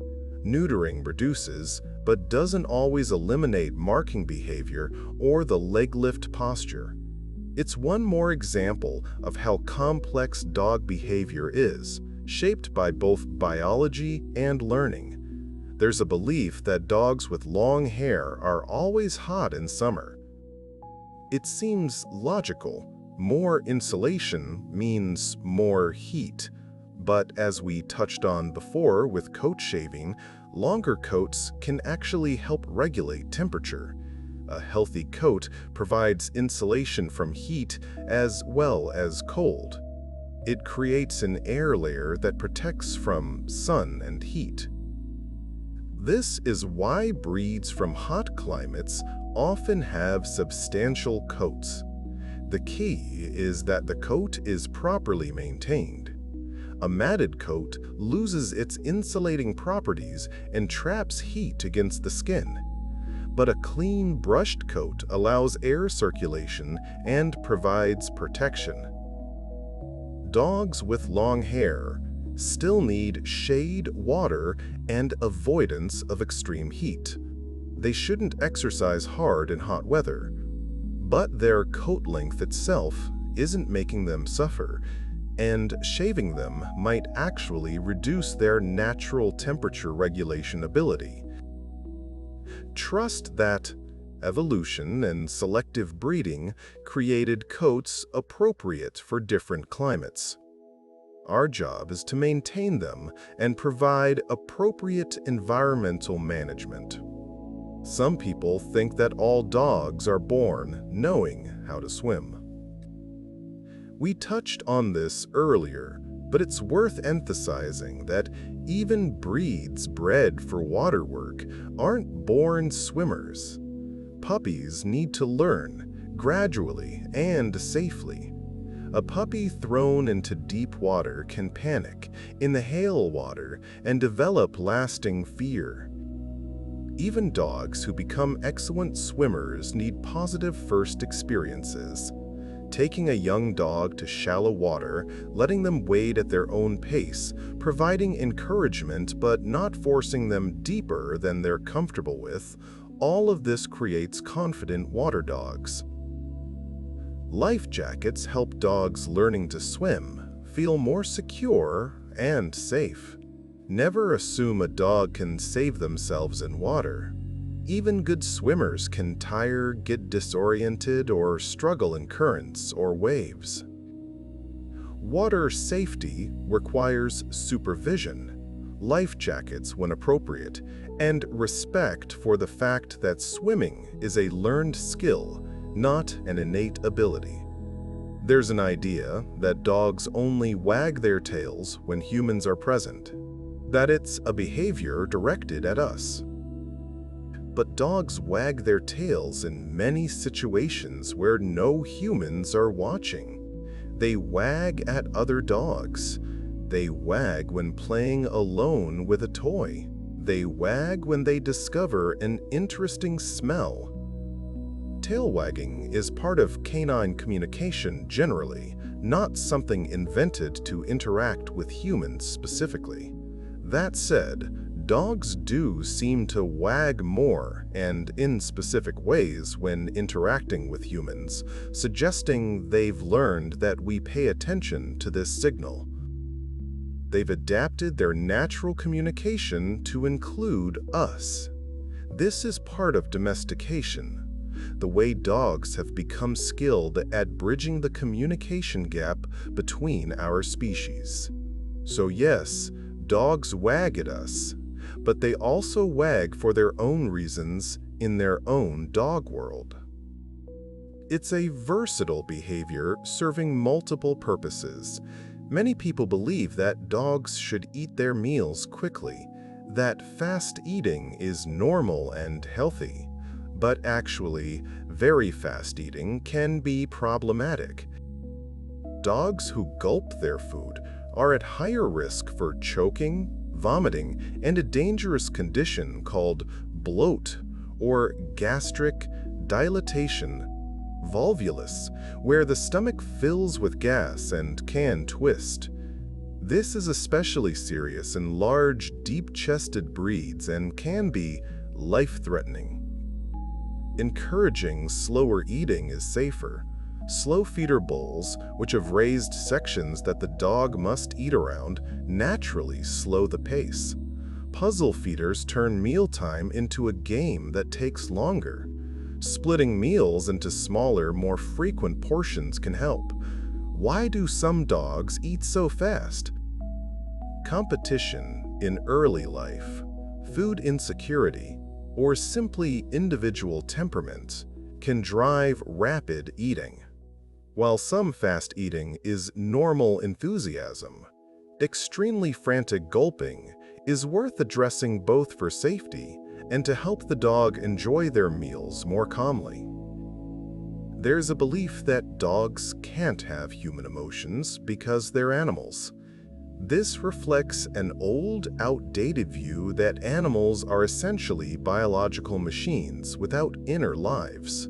Modern science, observation, and common sense tell us otherwise. Dogs clearly experience emotions. They feel joy, fear, anxiety, contentment, frustration, excitement, and more. Brain imaging studies show that dogs' brains respond to emotional stimuli in ways similar to human brains. The areas associated with positive emotions light up when dogs smell their owners or receive praise. Dogs have the neurological structures necessary for emotional experience. Do they feel emotions exactly as humans do? Probably not identically, any more than your emotions are identical to another human's, but they absolutely feel. Denying dogs' emotions requires ignoring overwhelming evidence. When we acknowledge their emotional lives, we treat them with greater compassion and understanding. We recognize our responsibility to consider their feelings and how we care for them. Some people think that mixed-breed dogs don't have predictable traits, that you can't know what you're getting. While mixed breeds do have more variability than purebreds, they're not complete mysteries. If you know the parent breeds, you can make educated guesses about size, coat type, energy level, and temperament. A mix of two herding breeds will likely be energetic and intelligent. A mix of two laid-back breeds will probably be calmer. DNA testing can now identify breed heritage in mixed-breed dogs with surprising accuracy, providing information about likely traits and health predispositions. Observing the individual dog's personality is also informative. Even as a young puppy, certain traits are apparent. Mixed breeds do have the advantage of surprise, each one unique, but they're not wholly unpredictable. They're combinations of their genetic heritage, their early experiences, and their individual nature, just like every dog, purebred or mixed. There's a myth that dogs experience human-style concepts like revenge or holding grudges. When a dog who was scolded hours ago for getting into the trash later pees on your bed, it's tempting to interpret this as revenge. But dogs don't think this way. They don't connect events separated by time in a cause and effect chain the way we do, especially around concepts as abstract as revenge. More likely, the dog is responding to current stress or anxiety, possibly caused by the earlier negative interaction. Or it might be a house training accident unrelated to the earlier incident. Or it could be marking due to anxiety. Dogs live much more in the immediate moment than we do. They respond to what's happening now and what they've learned from past associations, but they don't plot future actions to get back at us for past grievances. Understanding this helps us address the actual causes of behavior rather than attributing malicious intent that doesn't exist. Dogs aren't vindictive. They're just dogs, doing what makes sense in their world. Let's think about sleeping positions. Many people wonder what different sleeping positions mean. When a dog sleeps curled in a tight ball, nose tucked under their tail, they're conserving heat and protecting vital organs. This is the ancestral wild sleeping position, efficient and protective. A dog sleeping sprawled on their back, legs in the air, is showing trust and comfort. This vulnerable position exposes the belly and indicates the dog feels safe. A dog on their side, fully stretched out, is comfortable and relaxed, but can spring up quickly if needed. A dog sleeping with their head elevated on a pillow or the couch arm might find this position comfortable, or they might have respiratory issues that make lying flat uncomfortable. Dogs who sleep touching their humans are seeking closeness and security. Sleeping positions tell us about temperature, trust, comfort, and the bond between dog and human. They're small windows into how our dogs are feeling. There's a belief that dogs don't need sunlight, that they're fine being indoors all the time. While dogs don't need to sunbathe the way we might, they do benefit from sunlight exposure. Natural light helps regulate circadian rhythms, those internal clocks that govern sleep, wake cycles. Sunlight exposure supports vitamin D synthesis, though dogs get most of their vitamin D from diet, unlike humans who produce it primarily through sun exposure. Beyond the physical benefits, time outside in natural light provides mental stimulation, connection with the environment, and opportunities for enrichment through smells, sights, and sounds. A dog kept entirely indoors with no access to natural light or outdoor experiences is missing important elements of well-being. Even dogs who live primarily indoors should have regular outdoor time, walks, play in a yard, or at minimum, time near windows where they can watch the outside world and soak in some natural light. Many people assume that a wagging tail makes every friendly dog approach safe. But we've already learned that tail wagging has many meanings. Beyond that, even a dog who seems friendly from a distance might not want close interaction. Dogs, like humans, have varying social comfort.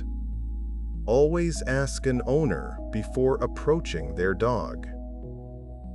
Look for signs the dog is comfortable with interaction, a loose, relaxed body, a soft face, approaching you rather than retreating. If a dog is pulling away, has their tail tucked, has ears back, or shows tension, they're not comfortable even if they're not growling. Teaching children to ask permission and recognize dog body language prevents bites and respects dogs' boundaries. Not every dog wants to be petted by strangers, and that's okay. Dogs have the right to personal space and to decline interactions just as we do. Respecting this makes all dog-human interactions safer and more positive. There's an idea that purebred dogs are smarter or better than mixed breeds, or vice versa. But intelligence and quality aren't determined by pedigree or lack thereof. Purebred dogs offer predictability in size, coat, and general temperament. Mixed-breed dogs offer genetic diversity and uniqueness. Within either category, there are brilliant dogs and dogs who are slower learners. There are dogs with easy temperaments and dogs with challenges. There are dogs who live long, healthy lives, and dogs who face health issues. The best dog isn't defined by having papers or not having them. The best dog is the one who fits your life, who you can care for well, and who bonds with you. Dogs are individuals first, breed members second.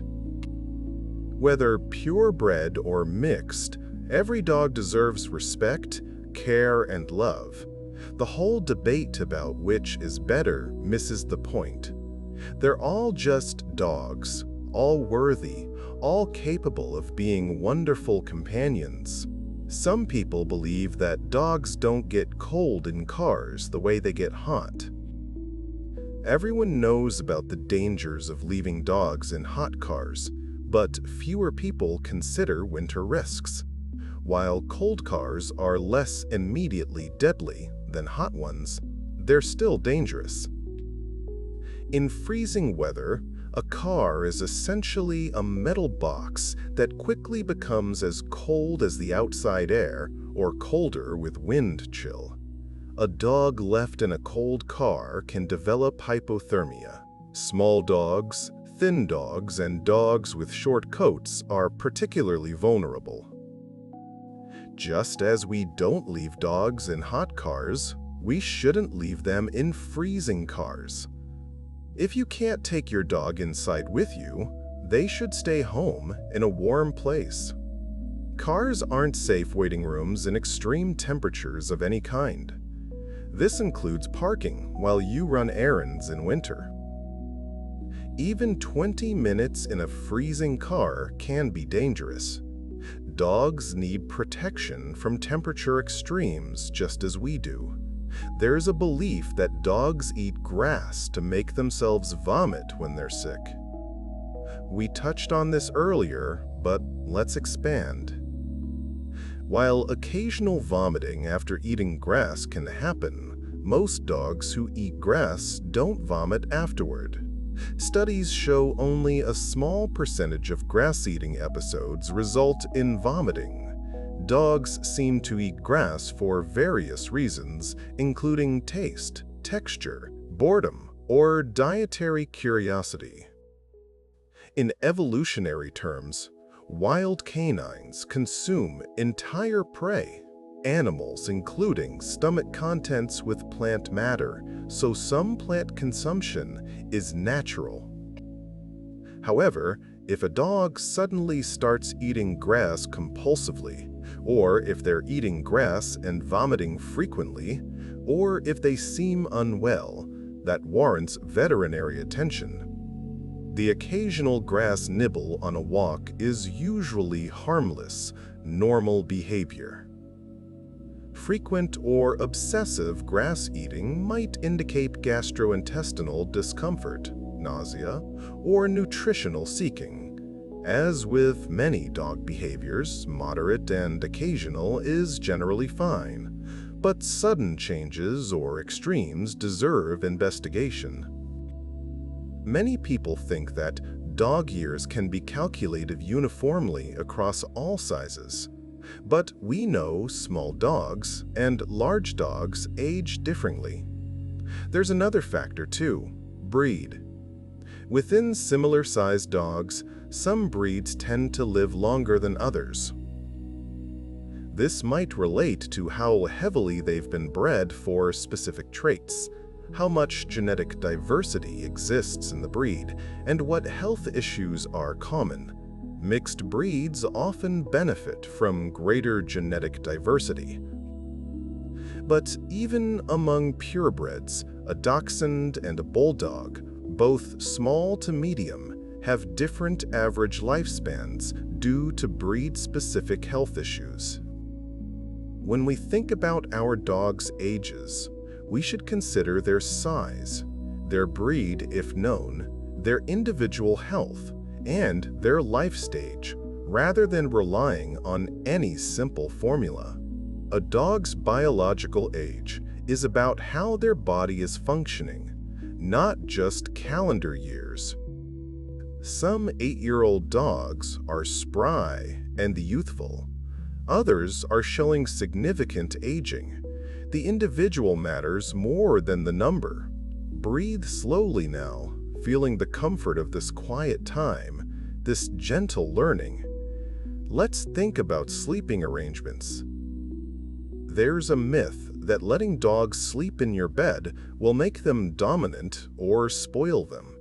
But sleeping arrangements don't determine dominance, which, as we've discussed, isn't really how dog-human relationships work anyway. Where a dog sleeps is a personal choice for each family. Some people love having their dogs in bed, enjoying the closeness and warmth. Some people sleep better with the dog elsewhere. Some dogs prefer their own beds.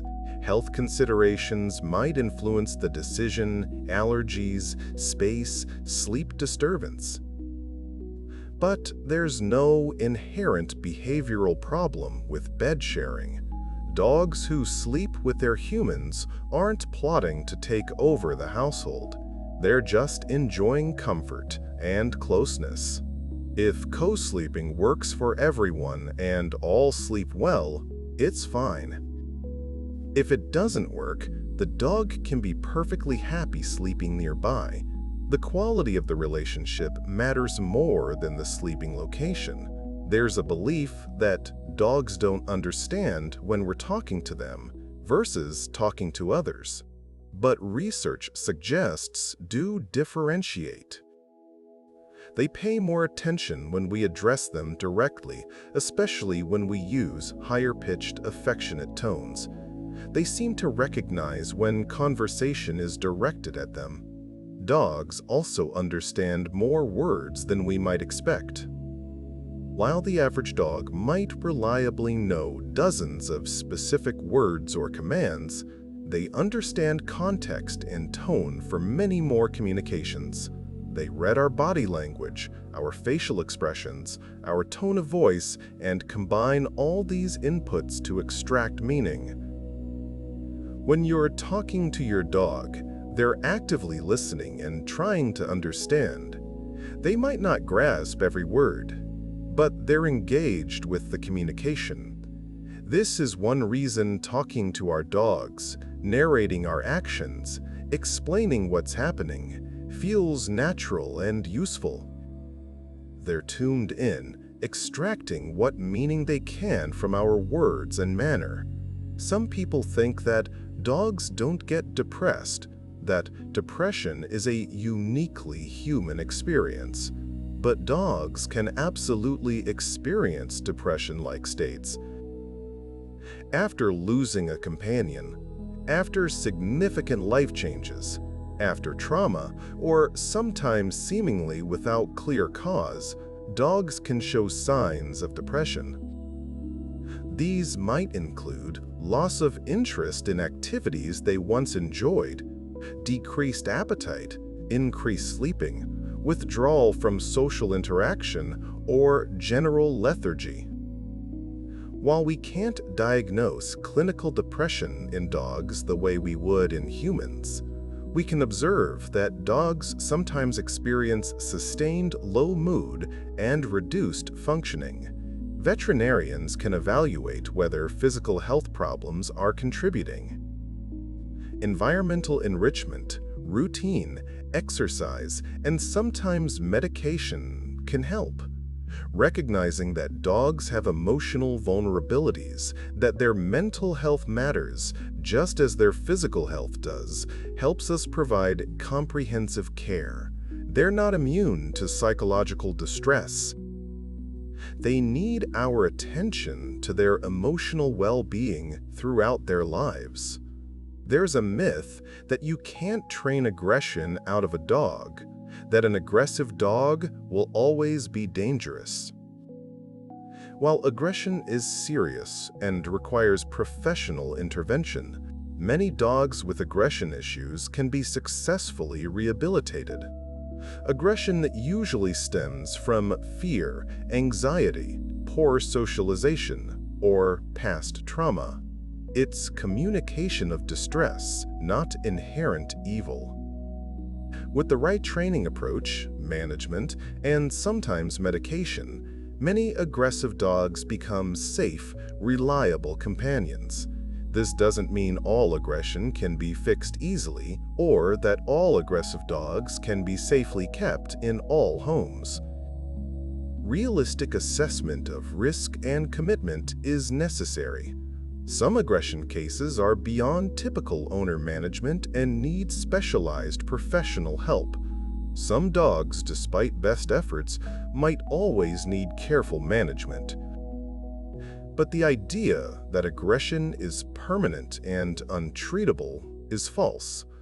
Many dogs with bite histories or aggressive behaviors go on to live peacefully with proper intervention. Early intervention and professional guidance are key. Aggression shouldn't be ignored or hoped away, but it's also not always a permanent sentence. Let's drift into the conclusion now, this gentle ending, as soft and warm as the sleep you're moving toward. We've journeyed together through 100 quiet myths about dogs. 100 small misunderstandings that we carry about these animals who share our lives. And what have we learned? That dogs are more complex than we often assume. They feel deeply. They think, each in their own way. They communicate constantly, in languages written in movement and expression, in sounds and silences. They remember and anticipate. They bond and grieve. They play and rest. They're individuals within their species, each one unique, each one carrying their own personality, their own preferences, their own story. We've learned that simple explanations often fall short. A wagging tail isn't just happiness. Grass eating isn't just nausea. A guilty look isn't guilt. The reality is richer, more nuanced, more interesting than the myths. And in understanding dogs better, in seeing them more clearly for who they actually are, we grow closer to them. We treat them with greater kindness. We meet their needs more fully. We appreciate them more deeply. Dogs have been with humans for thousands of years, evolving alongside us, adapting to us, learning our languages while we learn theirs. They've become experts at living with us. They read our emotions, respond to our gestures, fit themselves into our families. They offer loyalty and affection, not because they're simple creatures who blindly adore, but because they're complex social beings who form genuine bonds. The relationship between humans and dogs is one of the most beautiful interspecies friendships on Earth, built on mutual benefit, yes, but also on real emotional connection. Tonight, as you rest, perhaps there's a dog sleeping near you. Maybe they're curled at the foot of your bed, breathing slowly, maybe dreaming of running or playing, of the walk you took together, of your voice calling their name. Maybe they're in another room, settled in their own bed, content in the knowledge that you're close. Or maybe you're thinking of a dog from your past, a companion who walked beside you through a chapter of your life, who's now only memory but still loved. Or perhaps you're hoping for a dog in your future, a friendship not yet begun but already imagined. Wherever you are in your relationship with dogs, know that these animals are worthy of our respect, our care, our commitment to understanding them truly. Every myth we set aside makes room for deeper truth. Every misunderstanding we correct opens the door to better caregiving. The more accurately we see dogs, the better we can love them. As you sink into sleep now, let yourself feel gratitude for the presence of dogs in the world, for their soft fur and warm bodies, for their enthusiasm and joy, for the way they greet us after absence as though we're the most important being in the universe, for their patience with us as we slowly learn their language, for their forgiveness when we make mistakes, for their resilience and adaptability, for the way they bring us into the present moment, reminding us to notice a smell on the wind, to feel the sun on our face, to find pleasure in simple things. Dogs teach us about loyalty and presence, about living fully in our bodies and in the moment, about the importance of routine and ritual, about unconditional positive regard, about the joy of play and the necessity of rest, about courage and caution, about the complexity that can exist beneath a simple surface. They teach us that love isn't about perfection, but about showing up, being present, caring consistently. Rest now in the peace of knowing that science and observation support what many dog lovers have always felt, that dogs are remarkable, that they're worth our time and study, that the bond between human and dog is real and meaningful and based on genuine emotional connection. You can sleep knowing that the dogs in your life, past, present, or future, are beings of depth and feeling, worthy partners in this strange journey of life. Let your breathing slow and deepen. Let your muscles release their tension.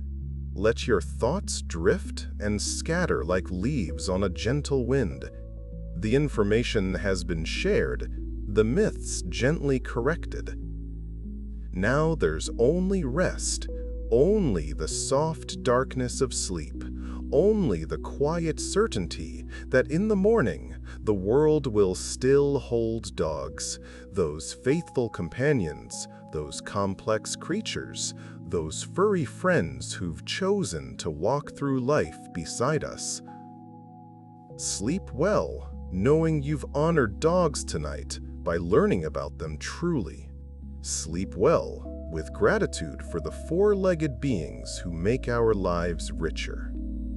Sleep well in the gentle comfort of knowledge shared softly, of myths laid to rest, of understanding deepened. Sleep well, and may your dreams be peaceful, perhaps graced by the presence of a dog running free, tail wagging, joyful and whole, living fully in that perfect dream space where all is well. Good night. Rest gently. And may the bond between humans and dogs continue forever, built not on myth, but on truth, compassion, and love.